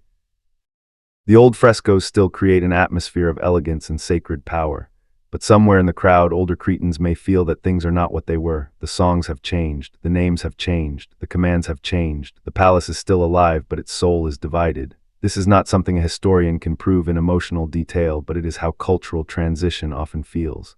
A place continues, but people sense that ownership of meaning has shifted. The old world is not gone enough to mourn completely, but not present enough to trust. This is the twilight of Minoan Crete, not darkness yet, twilight, beautiful, uncertain, full of long shadows. The Mycenaeans, meanwhile, may have believed they were entering a golden age. They controlled or influenced Crete. Their palaces on the mainland grew wealthy. Their warriors became powerful. Their ships moved across the eastern Mediterranean. Their names, later transformed by epic, would become connected to stories of Troy, Agamemnon, Menelaus, Odysseus, Nestor, and other legendary figures. Whether the Trojan War as told by Homer reflects real Mycenaean memories is a complicated question, but the Mycenaean world was certainly the deep background from which Greek heroic tradition emerged. And within that heroic tradition, Crete remained important. Idomeneus, king of Crete, appears in the Iliad as one of the Greek leaders at Troy. Minos becomes a judge of the dead in later myth. Ariadne becomes part of stories beyond Crete. The island remains mythically charged. This tells us that Crete's Bronze Age power did not vanish from Greek imagination. It transformed into legend, but legends simplify. They do not tell us about the scribe who changed scripts. They do not tell us about the woman whose family still spoke the old language at home. They do not tell us about the artisan adapting old motifs for new patrons. They do not tell us about the farmer delivering grain to a palace now managed by different officials. They do not tell us about the quiet grief of cultural replacement. That is why we must listen beneath the myth. The Minoan decline was not just the fall of buildings. It was the fading of a language, the fading of a political system, the fading of a way of arranging sacred and economic life, the fading of names we cannot recover. And yet, because the Mycenaeans absorbed so much, the Minoans did not vanish completely. Their art, symbols, sea connections, administrative habits, and myths flowed into the Greek world that followed. They became ancestors without being remembered clearly as ancestors. This may be the most haunting fate of all, to shape the future while losing your own name. The Egyptians left king lists. The Mesopotamians left tablets full of rulers, laws, letters, and myths. The later Greeks left histories, plays, philosophical dialogues, poems. But the Minoans left signs we cannot read, images we cannot fully explain, palaces whose rulers we cannot name, and myths told by people who came after them. Their influence is everywhere in early Aegean civilization. Their voice is almost nowhere. As this fourth block comes to rest, picture Knossos again, but not at its shining noon. Picture it at evening in the age after Thera, after change has entered the palace. The columns still stand, the court still opens to the sky. The walls still glow with animals, processions, and sacred signs. But in a small room, by fading light, a scribe writes in linear B. His tablet records goods for officials whose world is now Greek-speaking. Outside, an old Cretan woman passes a painted bull and touches the wall lightly, perhaps remembering a story her grandmother told her about the time before the ash. The palace is still beautiful, still powerful, still full of movement, but the old Minoan world is slipping behind a curtain. Across the sea, the mainland students have become masters. And the island that once taught the Aegean how to dream is now being folded into the dreams of another people. The labyrinth remains, but its first builders are becoming ghosts. Block 5, the ghosts beneath Greek myth. The first builders of the labyrinth became ghosts, but ghosts do not disappear simply because new rulers enter old rooms. They remain in symbols, in rituals, in stories told beside fires, in strange names that survive after their meanings are forgotten, and in myths that later generations believe are only entertainment. After Mycenaean power entered Crete, the Minoan world did not vanish like a candle blown out. It dissolved slowly into the culture that followed. Some of it was absorbed. Some of it was misunderstood. Some of it was transformed into Greek legend. And some of it became so deeply buried that even today, when we stand before the ruins of Knossos, we are not only looking at stone, we are looking at the place where history became myth. The Greeks who came after the Minoans did not remember Crete as a normal island. They remembered it as a place of dangerous power, a place of kings, monsters, inventors, forbidden desires, divine punishments, heroic journeys, and impossible architecture. They remembered King Minos, the mighty ruler of Crete. They remembered Pasiphae, his queen, cursed with unnatural desire. They remembered the bull from the sea. They remembered the Minotaur, half man and half bull, hidden in the labyrinth. They remembered Daedalus, the genius craftsman who built the maze and later made wings. They remembered Icarus, who flew too close to the sun and fell into the sea. They remembered Ariadne, who helped Theseus escape with a thread. And they remembered Theseus, the mainland Greek hero who entered the darkness, killed the monster, and broke Crete's terror over Athens. To later Greeks, this was myth. But myth often grows around something real, even when the real thing has been changed beyond recognition. A palace becomes a maze. A ritual bull becomes a monster. A powerful island becomes a tyrant kingdom. Tribute becomes memory of political domination. A foreign or older culture becomes strange, magical, and dangerous, and the hero from the mainland becomes the one who conquers it. This is not proof that the Theseus story preserves exact history. It does not. But it may preserve emotional history, the memory of a time when Crete was stronger, richer, older, and frightening to the Greek mainland.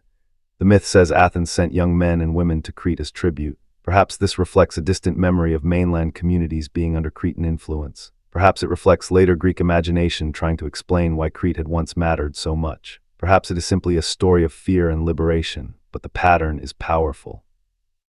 Crete dominates, Athens suffers. A hero enters Crete's hidden center. The bull monster dies, the mainland escapes, the old island power is broken. Beneath the myth, we can almost hear the echo of history. The students becoming masters, the mainland rising, the island fading. The Minotaur itself is one of the most haunting figures in ancient imagination because it combines everything later Greeks found strange about Crete. It is human and animal, palace and cave, royalty and shame, ritual and horror.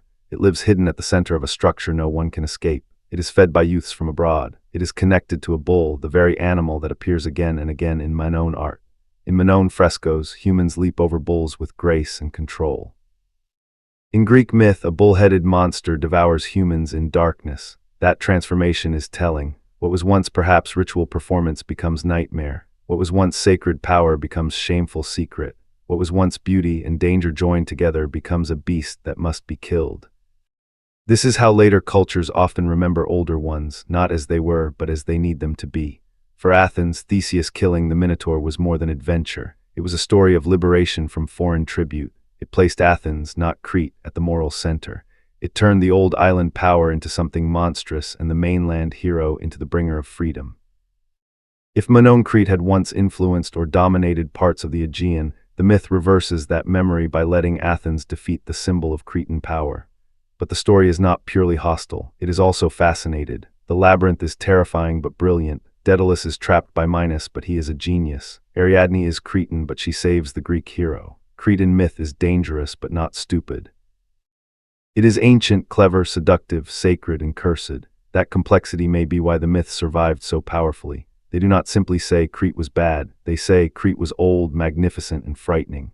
And perhaps that is exactly how later Greeks felt when they looked back at the ruins and memories of the Minoan world. Imagine a Greek storyteller centuries after the fall of the palaces. He has never seen Knossos alive. No one has. But he has heard stories of Crete, of old kings, of bulls, of strange buildings, of rituals, of tribute, of heroes. He sits before an audience as evening darkens. Children lean forward. Adults pretend not to be frightened. The storyteller lowers his voice and speaks of a palace with corridors that turned and turned until no one could find the way out. He speaks of a monster breathing in the dark. He speaks of a princess holding a thread. He speaks of a hero with a sword. No one in the audience knows no one knows the true name of the Minoans. But through the story, something from them survives. Distorted, yes. Transformed, yes, but alive. The same is true of Daedalus and Icarus. Daedalus is the master craftsman, the inventor so skilled that his creations seem almost supernatural. In myth, he builds the labyrinth for Minos, then becomes trapped by the king and escapes by making wings from feathers and wax. His son Icarus flies too high, the wax melts, and he falls into the sea. On the surface, it is a warning against pride, disobedience, or the dangerous desire to exceed human limits. But in the Cretan setting, it also feels like a memory of technical brilliance associated with the island. Minoan Crete was filled with architectural innovation, complex buildings, drainage systems, craft production, and artistic sophistication. Later Greeks may have remembered this not through records, but through the figure of a genius builder imprisoned by the very power he served. Daedalus is not Minoan history, but he may be myth's way of saying, Crete once knew arts and designs that seemed impossible. Icarus falling into the sea also belongs emotionally to the Minoan world, even if not historically. The Minoans were people of the sea. Their rise depended on ships, islands, harbors, and horizons. Their disasters too came through the sea and sky: volcanic ash, possible tsunamis, broken routes, changing powers. A boy with wings falling into the Aegean feels like a myth made from the same elements: sky, sea, ambition, beauty, and loss. Then there is Ariadne, perhaps the most quietly important figure in the Labyrinth story. She gives Theseus the thread that allows him to escape. Without her, the hero dies in the maze. She is Cretan, yet she betrays Crete. She helps the outsider. Later, she is abandoned by Theseus on Naxos and becomes connected with Dionysus in other versions.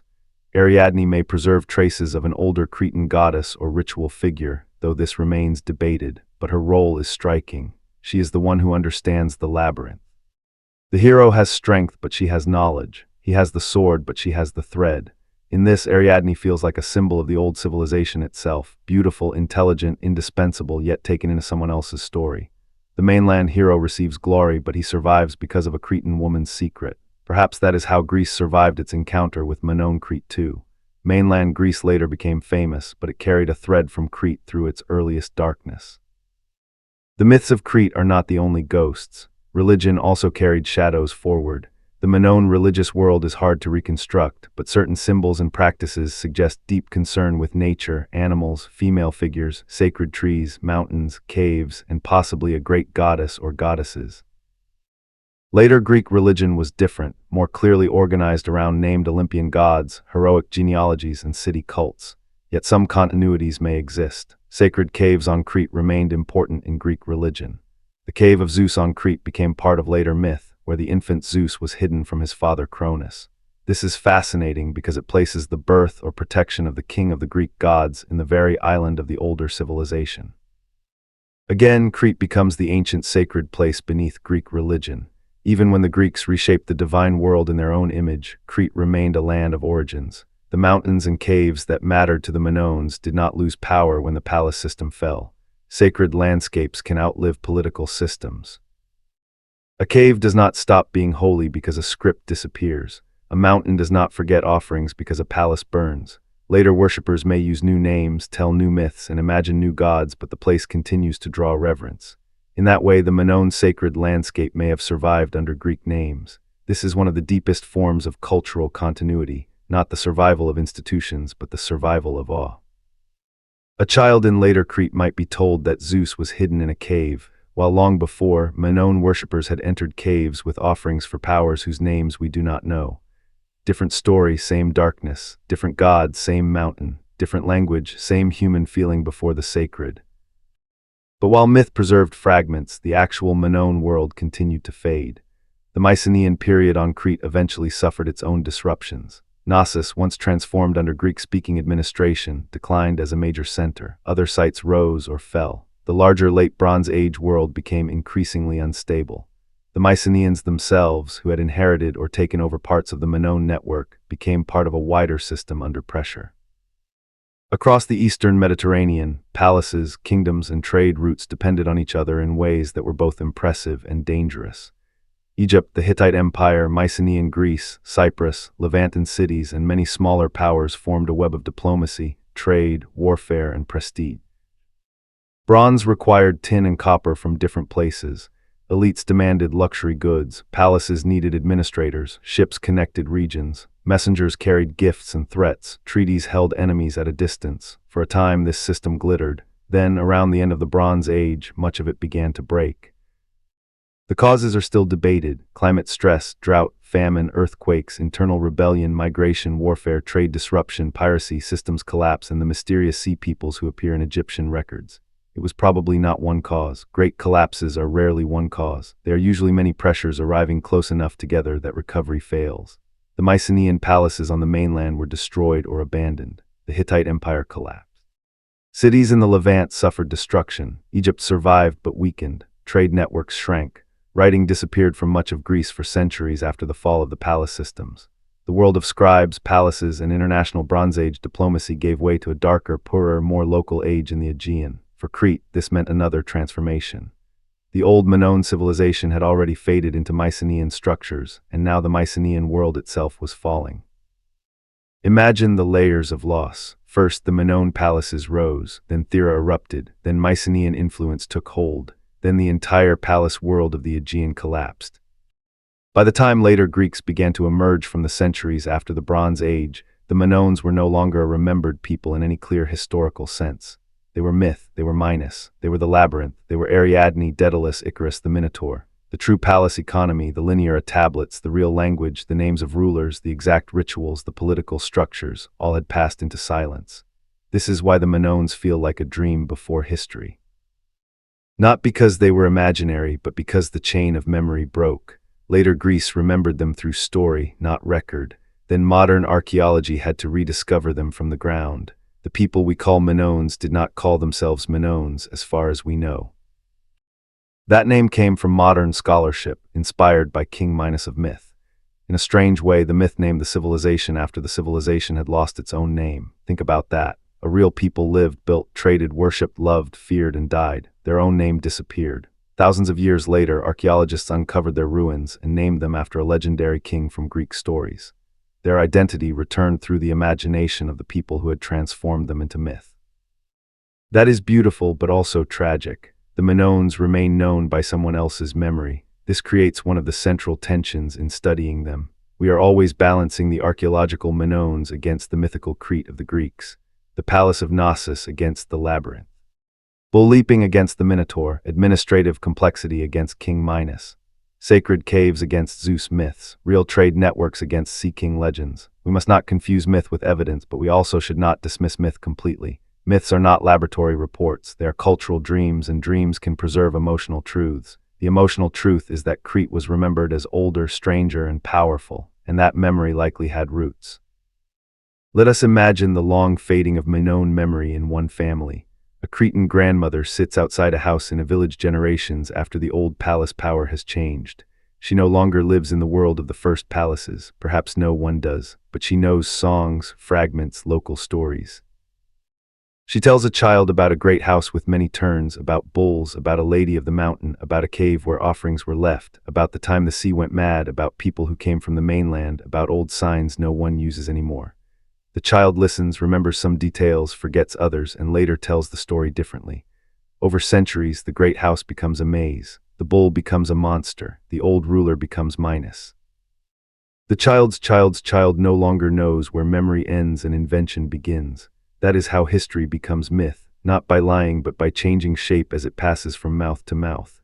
Now imagine the same process in objects. A seal stone is found by someone long after the palace age. Its carved image shows a bull or goddess or strange sign. The finder does not know its original use. It becomes an amulet, a curiosity, a magical object, a family treasure, or a thing buried again. Old objects can survive while their meanings die. Later people may treat them as relics of heroes or gods. The material past remains, but interpretation shifts. In ancient Greece, such older Bronze Age ruins and objects often fed heroic myths. Massive walls became the work of cyclopes. Ancient tombs became the graves of heroes. Forgotten palaces became houses of legendary kings. The ruins of older civilizations were not empty to later Greeks. They were evidence that giants and heroes had once lived. Crete, with its palaces and strange memories, fit naturally into this mythical landscape. The Minoans were gone, but the island still looked like a place where impossible things had happened. And perhaps, to some degree, impossible things had happened. Not monsters, maybe, but the rise of Europe's first great palace civilization. Not a literal labyrinth built for a half-bull creature, maybe, but a palace so complex and powerful that memory turned it into a maze. Not Daedalus flying on wax wings, maybe, but craftsmen and builders whose skill seemed beyond ordinary explanation. Not a divine curse producing the Minotaur, maybe, but rituals and symbols centered on bulls so intense that later minds transformed them into horror. Myth is not a photograph. It is smoke from an old fire. You cannot rebuild the whole house from smoke, but smoke tells you something burned. As the Greek world moved forward, Crete became part of its legendary past. The island appears in Homeric poetry as a land of many people and many cities. It is connected to the Trojan War through Cretan leaders. It remains important in myths of Zeus, Minos, Europa, Ariadne, and others, but the real Bronze Age layers are blurred. The Minoans had become submerged beneath Greekness. Their distinct voice was lost, and for many centuries no one could bring it back. The ruins remained buried. Knossos slept, Akrotiri slept under ash, Linear slept unread. The frescoes slept behind collapse and dust. The dolphins, bulls, priestesses, ships, and flowers waited in darkness. The Minoans, who had once mastered the sea roads of the Aegean, became invisible beneath fields, villages, myths, and time. Their recovery would have to wait for a very different age. The age of archaeology, excavation, museums, photography, reconstruction, argument, and modern imagination. But before we reach the rediscovery, we must remain a little longer in the ancient aftermath, because the fall of the Minoans did not only create Greek myths, it also prepared the stage for the Greece that would later shape the world. The Mycenaeans inherited aspects of Minoan culture. Their own collapse created the Greek Dark Age. Out of that darkness, centuries later, came the archaic Greek world. City-states, alphabetic writing, colonization, epic poetry, sanctuaries, new art, and eventually the classical age of Athens, Sparta, philosophy, democracy, tragedy, and empire. In other words, the Minoans stand at the beginning of a long chain. They are not classical Greeks, but without them, the early Aegean world would have been different. They helped shape the cultural environment from which later Greece emerged. Their palaces, art, trade, symbols, and maritime networks became part of the deep background of Greek civilization. They are the hidden first chapter, and hidden first chapters matter.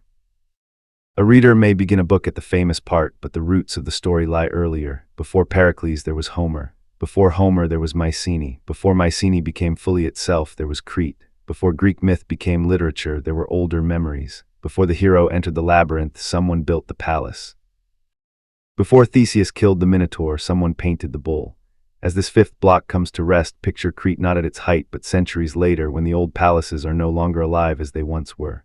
The moon rises over broken stones. Grass grows in courtyards. Goats move where officials once walked. A shepherd passes near walls whose purpose he does not understand. He has heard stories, though. Stories of Minos, of the labyrinth, of a monster, of a princess, of a hero from Athens.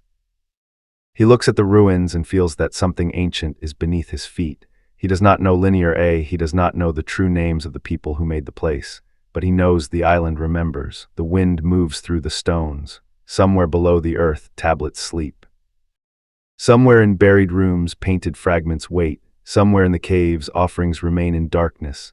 The first builders are gone, but not gone completely. They have become myth, they have become symbols, they have become questions, and the labyrinth, whether real or imagined, still holds them at its center. Block 6, when the Bronze Age fell.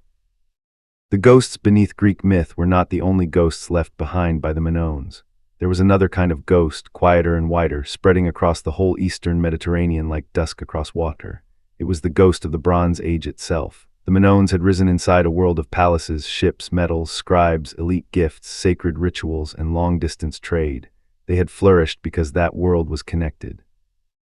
Crete did not stand alone. It was part of a living sea of exchange. Copper moved, tin moved, ivory moved, gold moved. Oil, wine, textiles, pottery, timber, perfumes, and ideas moved. Kings and palace elites measured their power not only by land, but by what could arrive from distant shores. A fine object in a palace storeroom might contain half the world inside it. Metal from one place, design from another, craftsmen trained by another tradition, and meaning shaped by ceremonies older than memory. But a connected world carries a hidden danger. When everything depends on movement, a break in movement can become fatal. A village can survive if one road closes. A palace system cannot easily survive if many roads close together. The Minoans had already felt this truth through earthquakes, through the eruption of Thera, through changing sea routes, and through the rise of the Mycenaeans. But by the end of the late Bronze Age, the danger was no longer only Cretan. It was everywhere. Across the eastern Mediterranean, the great palace world began to shake. Not one palace, not one kingdom, not one island. The whole system began to tremble. The Mycenaeans, who had once learned from Crete and then taken the leading role in the Aegean, now stood at their own height. Their citadels rose behind enormous walls. Mycenae, Turin's, Pylos, Thebes, and other centers gathered goods, recorded labor, organized production, and projected power. Their rulers probably imagined themselves secure. Their scribes counted bronze, chariot wheels, sheep, textiles, oil, grain, and offerings. Their warriors carried status in weapons and armor. Their ships connected them to Cyprus, the Levant, Egypt, and Anatolia. Their world was harder and more militarized than old Minoan Crete, but it was still a palace world, and palace worlds depend on order. Then order began to fail. The causes remain debated, and that is part of the mystery. Some historians point to drought and climate stress. Others point to earthquakes. Others point to internal rebellion, social unrest, over-centralized palace economies, trade disruption, invasion, piracy, migration, and the collapse of diplomatic networks. Egyptian records speak of groups remembered as the Sea Peoples, moving through the eastern Mediterranean and attacking or destabilizing kingdoms.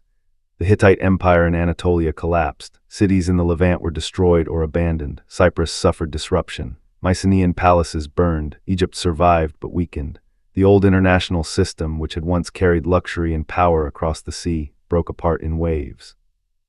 This is the key. The Bronze Age collapse was probably not one single disaster. It was more like many doors closing at once. Imagine a Mycenaean palace in its final generation. The building still stands, the walls still seem strong, scribes still sit with clay tablets, officials still demand goods from the countryside, bronze workers still need copper and tin. Chariot parts still need repair, priests still expect offerings, warriors still expect rewards. But outside the palace, pressure grows. Perhaps harvests are poor, perhaps trade ships arrive less often, perhaps coastal settlements report raids, perhaps people resent palace demands, perhaps refugees bring frightening stories from far away. Perhaps the king's authority begins to feel less like protection and more like burden. The palace asks for more at the very moment people have less to give. That is how systems break, not always with one enemy at the gate. Sometimes they break because too many people stop believing the center can protect them. In the ruins of Mycenaean palaces, archaeologists found linear B tablets hardened by fire. Those tablets were not intended to last for thousands of years. They were temporary administrative records, but when the palaces burned, the clay baked and survived. Once again, destruction became preservation. And what do those tablets show? Not epic poetry, not heroic speeches, not kings boasting. They show the machinery of a palace trying to function: lists, supplies, allocations, workers, animals, weapons, offerings. In some places, they seem to show preparations that feel tense, perhaps defensive, perhaps urgent. The tablets do not say, "The world is ending." Bureaucracy rarely says that. It says how many wheels are missing, how much bronze is assigned, which workers are counted, which offerings are due. The end of a civilization can hide inside inventory. For Crete, the collapse of the Mycenaean world meant another turning of the wheel. The old Minoan palace culture had already been transformed. Knossos had spoken in linear B. Greek-speaking power had entered the island. But when the Mycenaean palace network itself collapsed, Crete too moved into a new age. The grand palace-centered world faded. Large-scale administrative writing disappeared from much of the Aegean. Trade shrank. Population patterns changed. Many communities moved to more defensible sites, including elevated places away from vulnerable coasts. The world became smaller, poorer, more local, and more cautious. Think of the difference. In the palace age, power looked outward. Ships crossed the sea. Luxury goods came from distant lands. Walls were painted with movement, ceremony, and confidence. Scribes counted for central authorities. Palaces gathered and redistributed wealth. But after collapse, life narrowed. People cared first about safety, food, kinship, local survival. The sea, once a road of opportunity, could become a road of danger. Foreign ships might bring trade, but they might also bring raiders. A low coastal settlement could be beautiful, but a hilltop settlement could be safer. The age of glittering palaces gave way to an age of guarded endurance. This does not mean everyone died. Collapse is not the same as extinction. People continued living. They farmed, herded, married, buried their dead, worshipped, remembered, and adapted. But the world they lived in was different. The great administrative systems that had held so much together were gone. Writing disappeared from Greece for centuries. That silence is one of the most dramatic changes in the Aegean past. The Minoans had used scripts we cannot fully read. The Mycenaeans used linear B, which we can read. Then, after collapse, writing itself largely vanished from the Greek world until the later adoption of the alphabet. Imagine that. A whole region moves from palace records to silence. Not because people stopped speaking, thinking, worshipping, or trading completely, but because the institutions that needed writing were gone. Writing is not automatic. It survives where people need it and where systems support it. When palaces fall, scribes lose their place. When storerooms shrink, tablets become unnecessary. When taxation and redistribution collapse, accounting changes. A farmer does not need a linear B tablet to remember his own goats. A small chief may not need a scribal bureaucracy. Writing can disappear not because people become less human, but because society reorganizes around smaller needs. This is the deeper sadness of the post-Minoan world. It was not only buildings that fell, a way of remembering fell. The written voice of the Aegean went quiet, and yet memory did not die, it changed form. Without scribes, memory returned to mouths. Songs, stories, genealogies, local myths, ritual phrases, heroic names, warnings, and legends became the carriers of the past. This may be one of the roads that eventually led to Greek epic. The world of Homer, though written down much later, remembers a Bronze Age of palaces, kings, ships, bronze weapons, feasting halls, and long wars, but it remembers it through poetry, not palace archives. The collapse broke administrative memory, but oral memory continued, reshaping the past into hero tale. In that reshaped memory, Crete remained important. Homer describes Crete as a rich island with many people and many cities. The details are not a direct map of Minoan civilization, but they show that Crete still held an important place in Greek imagination. The island was not forgotten. It became a landscape of old power, mixed peoples, legendary kings, and heroic associations. The Minoans themselves were no longer clearly visible, but the island's ancient prestige survived like light underwater. After the collapse, Crete's society changed over the centuries. New groups, new dialects, new political formations, and new identities developed. Later Greek traditions spoke of Dorians and other peoples in Crete. Cities such as Knossos, Gortyn, and others would matter in later historical periods, but they belonged to a different world from the Minoan palace age. Crete became Greek, but in its own way. It carried layers: Minoan, Mycenaean, post-palatial, Dorian, archaic, classical, Hellenistic, Roman, Byzantine, Venetian, Ottoman, modern. Few islands have so many ghosts stacked inside them. This layered identity matters because it shows us that civilizations rarely vanish cleanly. The Minoans were not replaced by empty space. Their land remained inhabited. Their sacred places sometimes continued to matter. Their symbols became myth. Their roads became other roads. Their ruins became building material, memory, or mystery. Their influence flowed into Mycenaean Greece, then into later Greek stories, then into modern archaeology. They disappeared as a distinct palace civilization, but they did not disappear from history's bloodstream. Still, for the people living after the collapse, the world must have felt diminished. Imagine a child born on Crete generations after the old palaces stopped functioning. She grows up in a settlement perched higher in the hills, safer from the sea. Her grandparents tell stories of great buildings below, of old stones, of places where powerful people once gathered, of painted walls now broken or buried. She has never seen the palace alive. To her it is already ancient. The world of ships and scribes is not her world. Her family worries about harvest, animals, weather, raids, marriage, and local alliances. She may pass near ruins and feel awe, but not historical understanding. The palace is not memory, it is legend. Now imagine a young man on the mainland during the same broad age. He has heard songs of old kings and wars. He knows that great walls were built by being stronger than ordinary men. He knows that heroes once sailed across the sea. He knows that Crete is the island of Minos. He knows stories, not archives. This is how the Bronze Age becomes heroic age. The real political economy disappears. The warrior hall remains in imagination. The palace accountant is forgotten. The king becomes legend. The collapse becomes darkness. Out of darkness comes song. And perhaps this is why the Minoans are so powerful for sleep history storytelling. They stand at the edge of record and dream. We can touch their stones, but not their voices. We can see their art, but not fully decode their beliefs. We can trace their influence, but not recover their self-name. We can watch them rise, survive disasters, transform under Mycenaean power, and fade into myth. Then the entire Bronze Age world around them collapses too, as if history is closing a great door. But closed doors are never completely silent. Behind the door, something keeps knocking. For centuries after the Palace Age, the Aegean slowly rebuilt itself. The Greek Dark Age, as it is often called, was not pure darkness, but it was a period of reduced complexity compared with the Palace Age. Populations shifted, trade networks changed, material culture became simpler in many places, yet gradually new forms emerged. Iron came into wider use, communities reorganized, local chiefs and aristocracies developed. Sanctuaries grew in importance, oral poetry preserved heroic memories, and eventually Greeks adopted a new writing system based on the Phoenician alphabet. This was a revolutionary change. Unlike Linear B, which served palace administration and disappeared with the palaces, alphabetic writing could be used more flexibly. It would eventually record poetry, laws, dedications, philosophy, drama, history, and private names. When writing returned to the Greek world, the Minoans were already beyond direct memory. They returned not as history, but as myth. By the time Greeks wrote stories of Minos, Ariadne, Daedalus, and the Minotaur, the real palace civilization was long gone. Knossos was not what it had been. The world of Linear A had been silent for centuries.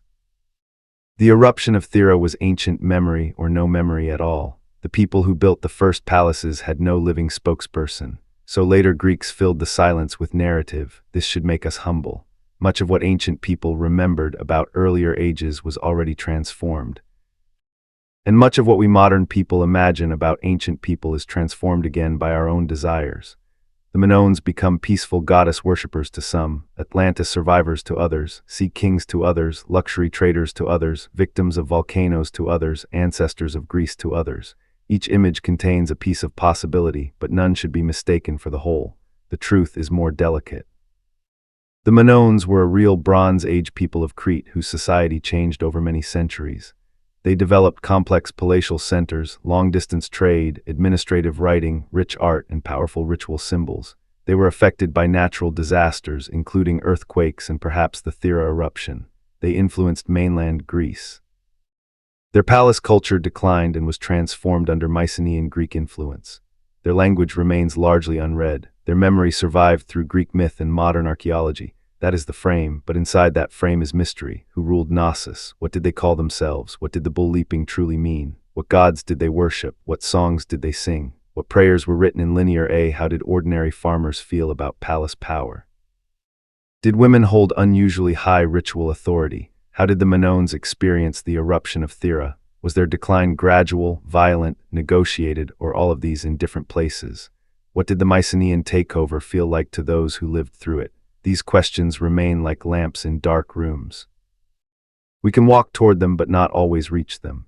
That is not failure. That is the nature of ancient history. The further back we go, the more we must combine evidence, caution, imagination, and honesty. We must resist the temptation to make every mystery neat. The Minoans deserve better than easy answers. Their world was not a puzzle made only for us to solve. It was a civilization lived by real people whose lives exceeded our categories. As Crete moved through the post-palatial centuries, old sacred places kept their pull. Caves and peak sanctuaries may have changed in use, but the island's landscape remained charged with meaning. Later Greek myths placed divine events in Cretan caves. The birth or hiding of Zeus on Crete gave the island a sacred role in Greek religion. This is not a direct continuation we can map perfectly, but it shows that Crete remained an island of beginnings.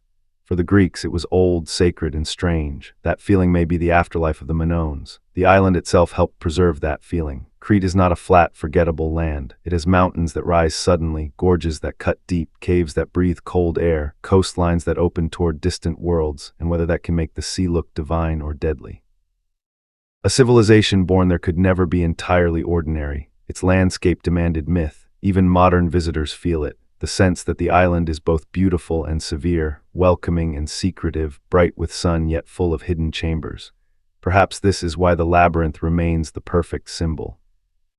It is not only a maze built by Daedalus. It is the whole problem of Minoan history. Every corridor leads somewhere, but not always where we expect. Archaeology leads to myth. Myth leads back to archaeology. A bull fresco leads to the Minotaur. A storage jar leads to palace economy. A throne room leads to questions about kingship. A script leads to silence. A volcanic island leads to collapse theories. A Greek hero leads to memories of Crete's older power. Every answer opens another passage.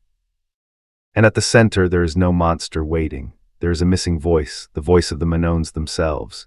If we could read Linear A fully, if we could hear one hymn, one royal inscription, one ordinary letter, one myth told in their own language, everything would change.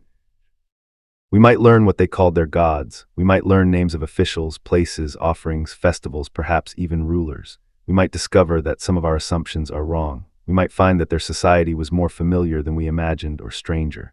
Until then, we stand outside the inner room. The Bronze Age collapse pushed that voice even deeper into silence. When writing disappeared from the Aegean palace world, the chain broke. No later Minoan historian wrote their story.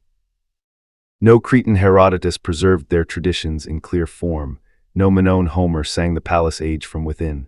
The Minoans became dependent on ruins, art, and the stories of others, and yet somehow they endured, not as a nation, not as an empire, not as a language we can hear, but as a presence. They endured in the Greek imagination. They endured in the stones of Knossos. They endured under the ash of Crete. They endured in the fascination of archaeologists. They endured in every modern question about Europe's first great civilization. They endured because their world was too vivid to vanish completely. As the sixth block comes to rest, picture Crete after the Bronze Age collapse. The great palace age has passed. The sea roots are quieter. The old scribal rooms are empty. The painted walls are damaged, buried, or fading. The central court of Knossos no longer holds the same ceremonies. Grass grows where officials once hurried. A shepherd leads animals past stones whose meaning is already half lost. In the distance, the mountains stand exactly as they did before the palaces, before the eruption, before the Mycenaeans, before the collapse.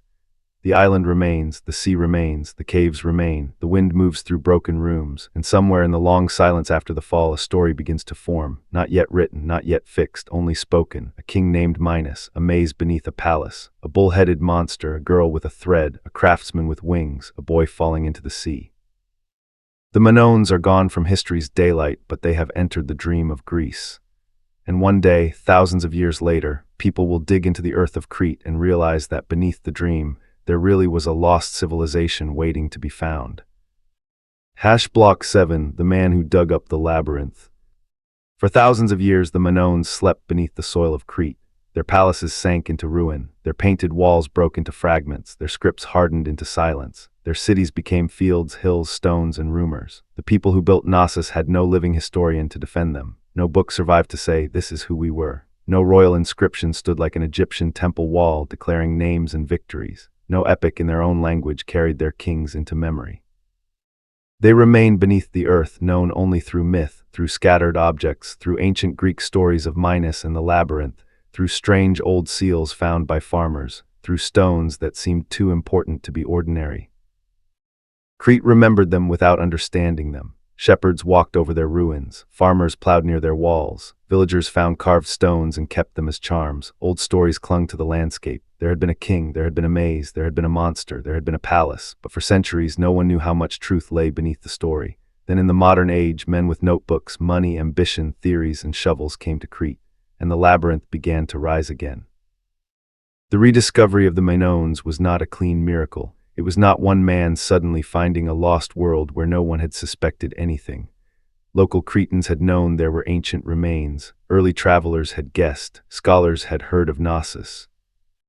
In 1878, a Cretan antiquarian named Minos Kallikarinos carried out early excavations at Knossos and exposed parts of the palace storage areas, including great jars that hinted at something enormous below. But Crete was not an easy place for large excavation at that time. Politics, Ottoman control, local ownership, and instability made deeper work difficult. The great excavation had to wait. Then came Arthur Evans. Evans was a British archaeologist, wealthy, educated, imaginative, and deeply determined. He had already been fascinated by strange ancient seal stones from Crete, carved with signs that suggested writing older than classical Greece. These objects troubled the old picture of European civilization. For generations, many educated Europeans had imagined Greece beginning with Homer, Mycenaean, and classical Athens. But the seals whispered of something earlier, something hidden beneath the Greek world. Evans became convinced that Crete held the key. In 1900, after Crete's political situation had changed enough to allow major work, Evans began excavating at Knossos. What emerged was astonishing. Walls, courts, storerooms, staircases, fresco fragments, drainage systems, tablets, seals, rooms, corridors, ritual objects, a whole palace complex, larger and more complex than expected, rose from the earth. It seemed as if Greek myth had opened a door and archaeology had walked through it. The labyrinth was not literally found as a monster's maze, but Knossos itself, with its twisting architecture and long-buried complexity, felt close enough to the myth to electrify the imagination.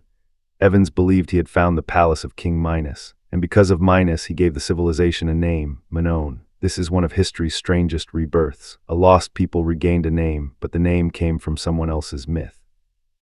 The people of Bronze Age Crete may never have called themselves Minoans. We do not know their own name, yet Evans' name stuck, and now the world knows them through it. The Minoans returned to history wearing a mask made by later Greeks and modern archaeology. From the beginning, rediscovery and imagination were intertwined. Evans did not merely excavate Knossos. He interpreted it, reconstructed it, and in some ways reinvented it. He saw in Minoan Crete a refined, artistic, peaceful, goddess-centered civilization, very different from the militarized world of Mycenae. He imagined a powerful maritime kingdom, a thalassocracy, ruling the Aegean through ships rather than walls. He saw elegance, ceremony, color, and sophistication. Some of his ideas were brilliant, some were speculative, some have been challenged or revised by later scholars. But his influence was enormous. Through Athens, the Minoans entered modern imagination not only as an archaeological culture, but as a dream of a lost, graceful pre-Greek Europe. Imagine the excavation itself. The Cretan sun is hot, workers dig through soil and rubble, dust rises, a wall appears, then another. Jar emerges, huge and silent. A painted fragment is lifted carefully, a hand, a face, a blue curve of dolphin, a piece of bull, a flower, a patterned border. Clay tablets covered in strange signs are found, signs that no one can yet read. Evans watches, records, directs, imagines. Every trench seems to confirm that beneath the hill lay not a simple settlement, but a vanished world. The palace grows day by day. Rooms connect to other rooms, corridors lead to courts, storerooms reveal wealth. The ruin becomes a map of complexity. The old myth of the labyrinth suddenly feels less like fantasy and more like memory with a broken mirror. But rediscovery always raises a dangerous question. When we restore the past, how much of it is truly ancient and how much of it is our own desire? Evans wanted visitors to see Knossos not as a pile of stones, but as a living palace. He reconstructed parts of the site using concrete, color, and his own interpretations. The red columns, restored frescoes, and rebuilt spaces that many visitors associate with Knossos today owe much to Evans' imagination. These reconstructions made the site vivid and unforgettable. They helped the public feel the Minoan world, but they also created controversy. Later archaeologists have criticized Evans for going too far, for making uncertain reconstructions seem more certain than they were, for mixing evidence with interpretation in stone and concrete. This is the twist of modern Knossos. The palace we see today is both ancient and modern. It is a Bronze Age site filtered through a 20th century mind. When you walk through it, you are walking through Minoan ruins, yes, but also through Arthur Evans' vision of Minoan Crete. That does not make Knossos false, it makes it complicated. And perhaps complication is fitting for a civilization that has always stood between history and myth. The frescoes themselves also carry this tension. Some famous images are reconstructions from fragments. A head here, a body there, a line, a hand, a color field, an educated guess. Modern viewers often see the completed image and feel they are looking directly at Minoan art. In part they are, but they are also seeing restoration choices. The Minoans left fragments. Modern scholars and artists made holes. This can be beautiful, useful, and risky. A fragment invites humility. A reconstruction can create confidence, sometimes too much confidence. The Minoans, even in rediscovery, continue to resist full possession, yet Evans was not wrong to feel awe. Knossos truly changed the story of Europe's deep past. It showed that long before classical Greece, Crete had supported a complex palace civilization with writing, advanced architecture, impressive art, craft specialization, wide trade contacts, and a distinctive symbolic world. This was not a primitive prelude waiting for real history to begin. It was a civilization in its own right. It forced scholars to look earlier, deeper, and wider. Greece did not emerge from emptiness. The classical world had Bronze Age roots, and among those roots, Crete was extraordinary. But as more evidence appeared, the Minoan picture became less simple. Other palace sites mattered too: Phaistos, Malia, Zakros, and others. Crete was not only Knossos. The island had regional centers, local networks, and changing patterns over time. The Minoan world lasted many centuries, passing through phases of growth, destruction, rebuilding, expansion, and transformation. It was not one golden moment frozen in time. It was dynamic. It had early palaces and later palaces. It had disasters and recoveries. It had internal complexity. It had relationships with the Cyclades, Egypt, the Levant, Anatolia, Cyprus, and mainland Greece. It had writing systems that developed and changed. It had social hierarchies, economic management, and religious practices that remained debated. The more archaeologists found, the more fascinating and less easy the Minoans became. Then came another discovery that deepened the story: Akrotiri on Thera. Excavations in the 20th century revealed the Bronze Age town buried under volcanic ash. Suddenly, the world around the Thera eruption became more vivid. Multi-story buildings, frescoes, storage vessels, streets, and drainage systems appeared under the ash, preserved with haunting clarity. Akrotiri showed that the Minoan-influenced Aegean was not limited to Crete itself. It was a broader sea world of towns, art, trade, and shared styles. And because Akrotiri was buried by the volcano, It gave modern people a Bronze Age disaster site that felt almost like Pompeii, but older. There were no crowds of bodies frozen in ash, which suggests evacuation before the final eruption, but the absence of bodies made the place even stranger.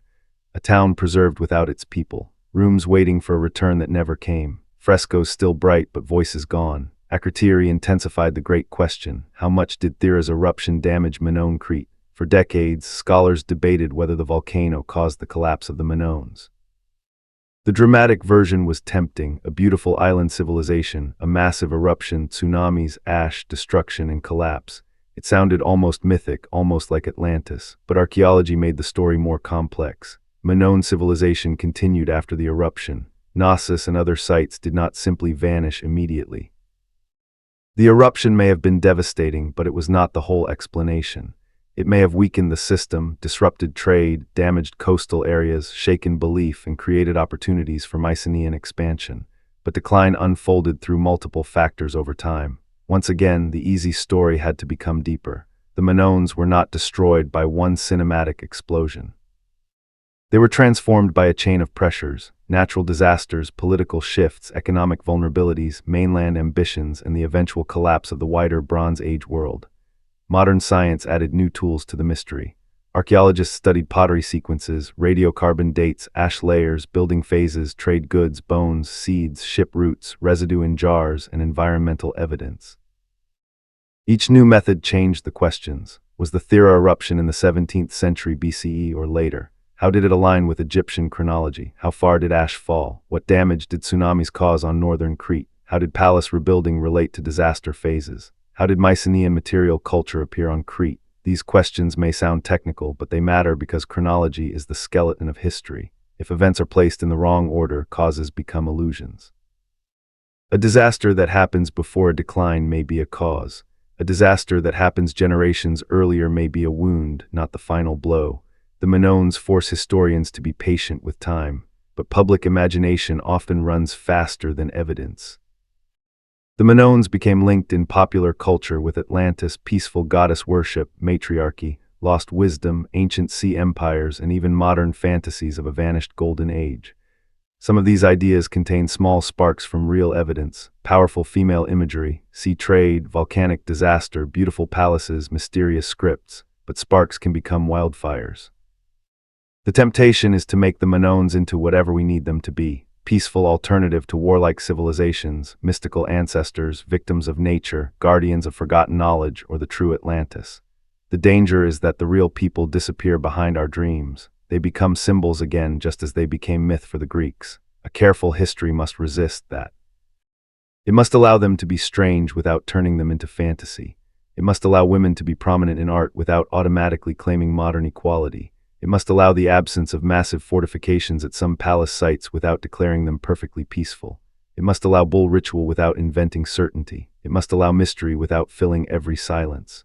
The Minoans are powerful precisely because they are not fully ours. Their unread script is a boundary.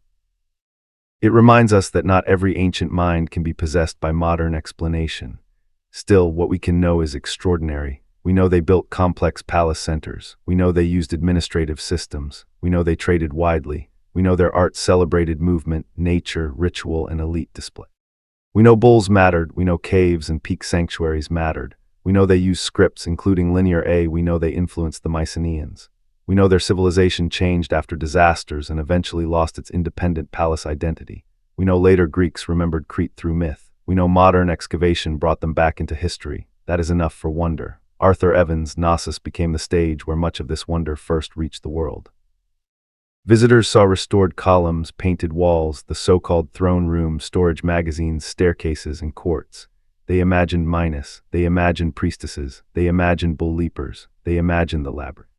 For many, Knossos became not only an archaeological site, but an emotional experience, proof that Europe had a deep, colorful, mysterious past before classical Greece.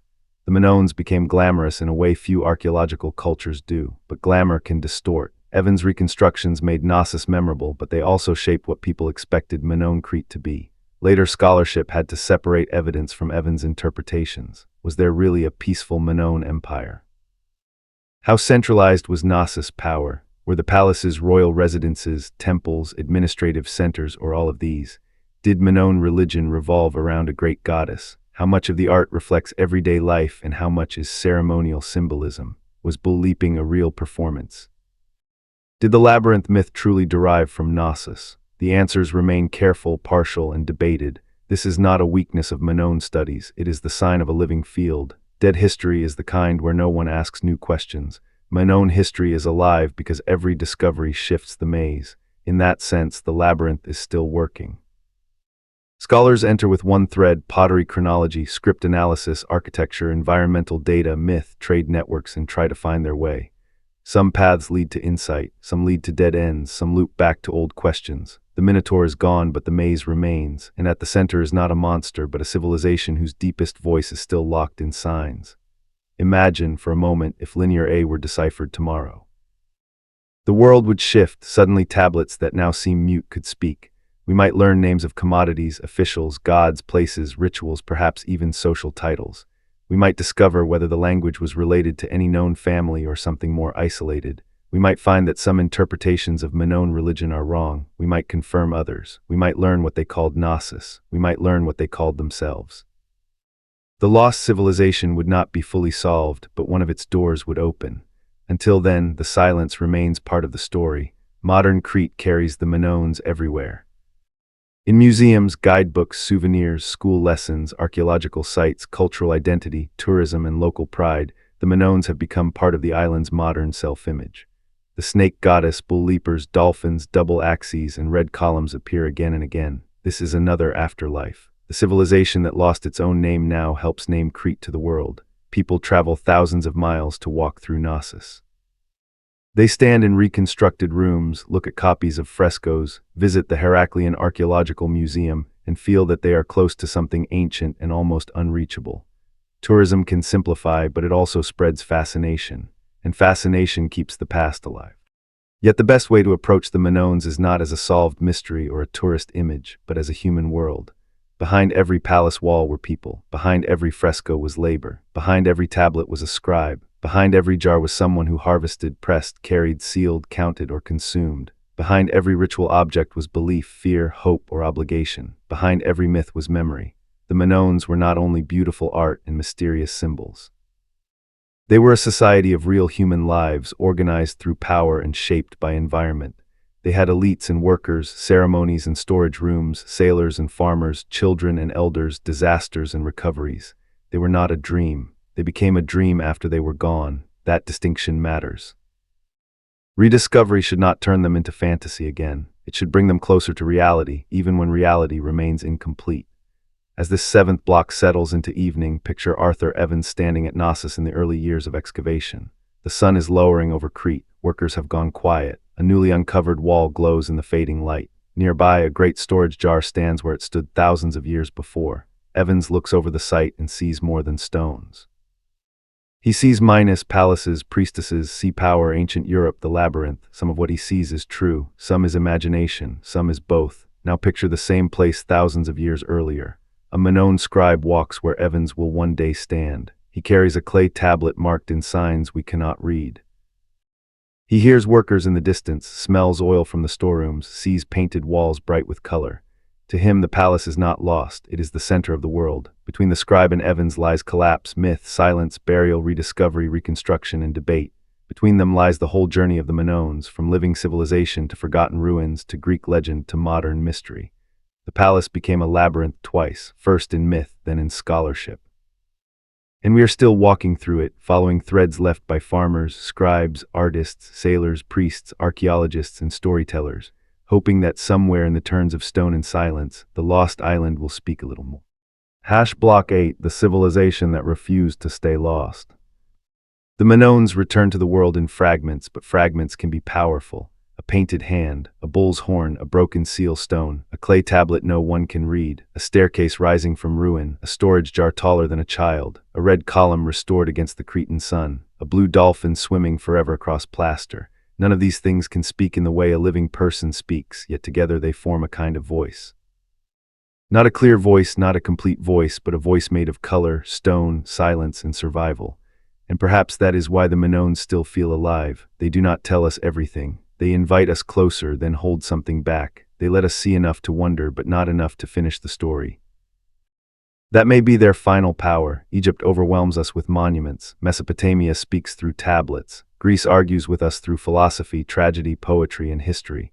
Rome leaves roads, laws, speeches, ruins, and empire, but the Minoans stand at the edge of memory. They are early enough to feel almost dreamlike, yet real enough to touch. They built palaces before classical Greece. They painted movement before Greek sculpture reached perfection. They traded across the sea before Athens became a democracy. They developed writing before the Greek alphabet. They lived in a world of ritual, storage, ships, bulls, caves, mountains, and color, and then their own name disappeared. A civilization can lose many things and still survive in memory. But to lose its name is one of the deepest losses. The people we call Minoans probably did not call themselves Minoans. That name came from the legendary King Minos, filtered through Greek myth and modern archaeology. It is useful, but it is also a reminder that we are speaking about them from the outside. We do not know what they called their island, their rulers, their gods, their festivals, their language, or themselves. Somewhere in Linear A, perhaps, those answers may exist. Perhaps a tablet contains a place name we would recognize if only we could read it. Perhaps a seal carries a title of power. Perhaps an offering list names a deity who once stood at the heart of Cretan worship. Perhaps the lost self-name of the Minoans is sitting in a museum drawer, visible to the eye but closed to understanding. That is the ache at the center of the story. They are not gone because nothing remains. They are gone because the meaning of what remains is incomplete.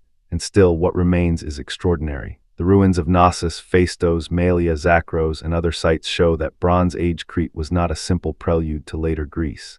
It was a world with its own logic. The palaces were not merely large houses. They were centers of collection, redistribution, craft, ceremony, administration, and identity. They shaped landscapes around them. They gathered goods from fields and workshops. They connected villages to elite power. They turned harvests into stored wealth, wealth into ritual display into legitimacy, and legitimacy into social order. In that sense, the palace was not only stone. It was a promise: bring your goods, give your labor, trust the center, and the world will continue. For a time it did. The Minoan world continued through earthquakes, fires, rebuilding, and change. It expanded across the sea, not always through conquest in the later imperial sense, but through influence, trade, prestige, and connection. Its art reached other islands, its styles appeared abroad, its symbols traveled, its ships linked Crete to Egypt, the Levant, Anatolia, Cyprus, the Cyclades, and mainland Greece. The Minoans were not isolated islanders looking inward, they were people of roots. The sea was their wide road, their source of wealth, their defense, their danger, and their imagination.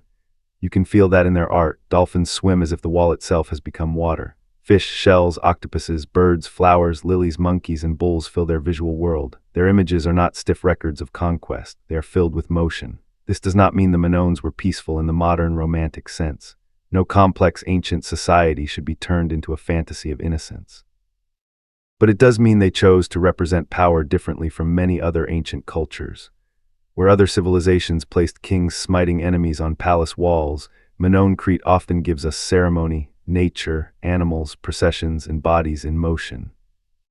Their art feels less like command shouted in stone and more like ritual performed in color. And then there is the bull. At the end of the Minoan story, the bull remains one of its strongest symbols. It stands at the meeting point of history and myth. In the frescoes, bull leapers turn danger into grace. In later Greek stories, the Minotaur turns bull power into horror. In the palace, horns of consecration may mark sacred space.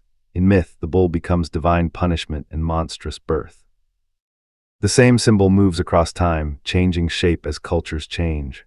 For the Minoans, the bull may have been sacred, ceremonial, dangerous, prestigious, or all of these at once. For later Greeks, it became a clue to a frightening older Crete. For modern people, it becomes a doorway into mystery. The labyrinth is another doorway. Whether the word truly came from the double axe or from another root, whether the Palace of Knossos directly inspired the myth or only later became attached to it, the image is perfect. Minoan history itself is a labyrinth. The path begins with archaeology, turns into myth, returns to architecture, descends into unread writing, rises into frescoes, passes through volcanic ash, crosses into Mycenaean takeover, falls into Bronze Age collapse, and reappears in modern excavation. Every answer leads to another corridor. Every corridor leads to another question. Who ruled Knossos? What was the throne room truly for? What language did Linear record? What did the Minoans believe happened in caves and on mountain peaks? Did priestesses hold central power, or are we seeing symbolic visibility without social equality? Was bull leaping performed exactly as shown or idealized in art? How centralized was Crete? Did Knossos dominate the island, or was power shared among multiple palace centers? How badly did Thera damage the Minoan world? How did Mycenaean control take shape? What did ordinary people think when the old palace system changed? The Minoans are not only a lost civilization. They are a civilization of unanswered questions, and unanswered questions can sometimes preserve wonder better than complete answers. But we should not let mystery make us forget the human beings. Behind the symbols were lives: a woman grinding grain before dawn, a potter shaping clay with practiced hands, a sailor watching cloud movement before leaving harbor, a child afraid during an earthquake, a scribe pressing signs into wet clay, a worker carrying oil jars through palace corridors, a priest or priestess entering a cave with an offering, a young performer standing before a bull feeling the animal's breath in the crowd's silence, a mother looking north after the eruption of Thera, wondering whether the sea would rise again, a craftsman adapting old designs for new Mycenaean patrons, a family leaving a coastal settlement for safer ground after the palace world began to fail. These people did not live as mysteries, they lived as themselves. They felt heat, hunger, pride, fear, boredom, love, duty, jealousy, grief, and hope. They argued about work, they cared about children. They worried about harvests, they watched ships because ships carried both wealth and danger. They honored powers they believed shaped the world. They rebuilt after disaster because rebuilding is one of the oldest human acts of defiance. Their civilization may seem elegant from a museum case, but its elegance rested on labor, organization, and survival. That is what makes the Minoan story more than a pretty lost world tale. It is a story about the fragility of complexity. The Minoans built systems that depended on storage, trade, administration, ritual, and trust. Those systems gave them power but also made them vulnerable. Earthquakes could damage buildings. A volcanic eruption could disrupt sea networks. Rival powers could exploit weakness. A change in administration could shift the language of power. A wider Bronze Age collapse could erase the conditions that made palaces possible. The Minoans remind us that advanced societies do not fall only because they are primitive or foolish. Sometimes they fall because they are highly connected, highly organized, and therefore exposed to shocks moving through the system. This is one of the quiet lessons of ancient Crete. The sea that brings wealth can bring danger. The palace that stores abundance can become a burden. The ritual that creates unity can lose authority after disaster. The script that records power can fall silent when institutions collapse. The culture that teaches others can be absorbed by its students. The civilization that seems central can become a myth in someone else's story. And yet the Minoans also teach the opposite lesson, that collapse is not the same as disappearance. Their political system ended, their language fell silent, their palaces lost their original function, but their influence moved forward. Mycenaean Greece borrowed from them, Greek myth remembered them. Later religion may have preserved echoes of sacred Cretan landscapes. Modern archaeology restored their place in history. Their art still shapes how we imagine the Bronze Age Aegean. Their mystery continues to inspire scholars, artists, writers, travelers, and dreamers. In this way, the Minoans survived by transformation. First, they were a living civilization. Then they became influence. Then they became myth. Then they became ruins. Then they became archaeology. Then they became modern imagination. At each stage, something was lost, but something remained. Think of Knossos through all those layers. In the Bronze Age, it was a functioning palace, full of movement, goods, rituals, and authority. After the Minoan decline, it became a changed center under Mycenaean administration. Later, it became memory and ruin. In Greek myth, it became the Palace of Minos and the Labyrinth. In modern excavation, it became the great symbol of Minoan civilization. In tourism, it became an image of ancient Crete. In scholarship, it became a debate. In popular imagination, it became a place between fact and dream. The same stones carry all those meanings. That is the power of ancient places. They are never only one time, they are many times stacked together. When you stand at Knossos today, you stand with Bronze Age workers, Mycenaean scribes, later Greek storytellers, Cretan villagers, Arthur Evans, modern archaeologists, tourists, and every person who has ever imagined the Minotaur breathing in the dark. The place becomes a meeting point of memory. The ancient and the modern look at each other across the same courtyard. Crete offers a different kind of memory. Knossos is the palace that became a myth. Crete is the town that became a pause. Buried under volcanic ash, it preserves a moment before catastrophe. Streets, rooms, frescoes, vessels, and stairways wait in silence. It is not Minoan Crete itself, but it belongs to the Minoan-influenced Aegean world. It shows us that the culture of the Bronze Age islands was rich beyond one palace, one ruler, or one myth. It reminds us that lost civilizations are made not only of capitals and kings, but of towns, households, paintings, ships, and ordinary rhythms interrupted by the earth. And then there is the unread script, perhaps the most haunting memory of all. Linear A remains like a sealed letter from the Bronze Age. Scholars continue to study it, compare signs, analyze patterns, and search for clues. Maybe one day it will be deciphered. Maybe the breakthrough will come from a bilingual inscription not yet found, or a longer text, or new computational methods, or a deeper understanding of the language behind the signs. And maybe, when it opens, the Minoans will surprise us. They may not say what we expect, they may not confirm our favorite theories. They may speak of offerings, taxes, names, land, oil, and ritual obligations more than myths and kings. But even administrative texts would matter. Every word in their own language would be a return of breath. Until then, silence remains part of their dignity. We do not need to solve everything to honor them. Sometimes the right response to the past is not possession, but attention, to look carefully. To imagine responsibly, to separate evidence from fantasy, to allow beauty without turning it into fiction, to allow mystery without forcing it into conspiracy, to allow the Minoans to be ancient, human, complex, and partly unknown. This matters because lost civilizations are easily used as mirrors for modern desires. We want them to be peaceful if we are tired of war. We want them to be mystical if we are tired of ordinary life. We want them to be Atlantis if we crave hidden worlds. We want them to be matriarchal paradises if we are searching for alternatives to later patriarchal societies. We want them to be sea empires if we admire power. We want them to be victims of sudden disaster if we like dramatic endings. But the Minoans were not created to satisfy us. They were a real people living in a real island world, and the fragments they left deserve patience. The true story is already powerful enough. A civilization rose on Crete before classical Greece. It built palaces that seemed to later generations like mazes. It painted the sea on its walls. It turned bulls into sacred drums. It wrote in signs still not fully understood. It traded across the Mediterranean. It survived earthquakes and rebuilt. It watched or felt the eruption of a volcanic island that changed the Aegean. It influenced the Mycenaeans, who then overshadowed it. It faded into Greek myth. It disappeared beneath soil and story. Then archaeology brought it back, incomplete but unforgettable. That is enough. As we close this final block, let the story return to the island itself, not to Athens. Not to Minos, not to the Minotaur, not to theories, debates, or museums. Return to Crete before all of that, at the height of its palace age. It is evening. The sun is dropping behind the mountains. The sea below catches gold and violet light. A ship moves slowly toward harbor, its sail dark against the glowing water.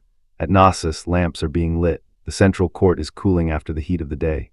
In a storage room, huge jars stand in rows like sleeping giants. In a workshop, a craftsman cleans his tools. In a corridor, a painted procession glows in the shifting light. A scribe sets aside a clay tablet marked with signs meant for tomorrow, not eternity. Somewhere music begins. Somewhere a bull shifts in its enclosure. Somewhere a woman carries an offering toward a sacred room. Somewhere a child looks up at a fresco of dolphins and imagines the sea beyond the palace. The people do not know they are ancient. They do not know they are Minoans. They do not know their script will one day fall silent. They do not know their palace will become a labyrinth in the minds of people not yet born.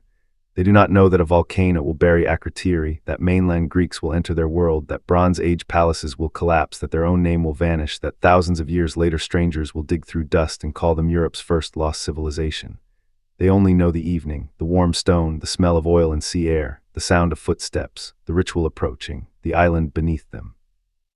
The horizon before them, and that is where we should leave them for tonight, not as a solved puzzle, not as a fantasy, not as a vanished people trapped forever behind glass, but as a living civilization in one final imagined moment, before history turns, before myth begins, before silence falls. Crete breathes under the stars, the palace glows softly, the sea roads fade into darkness, Thera sleeps in the distance, the mountains hold their secrets, and beneath the painted walls of Knossos, the lost voice of the Minoans waits, still quiet, still beautiful, still calling from somewhere deep inside the labyrinth.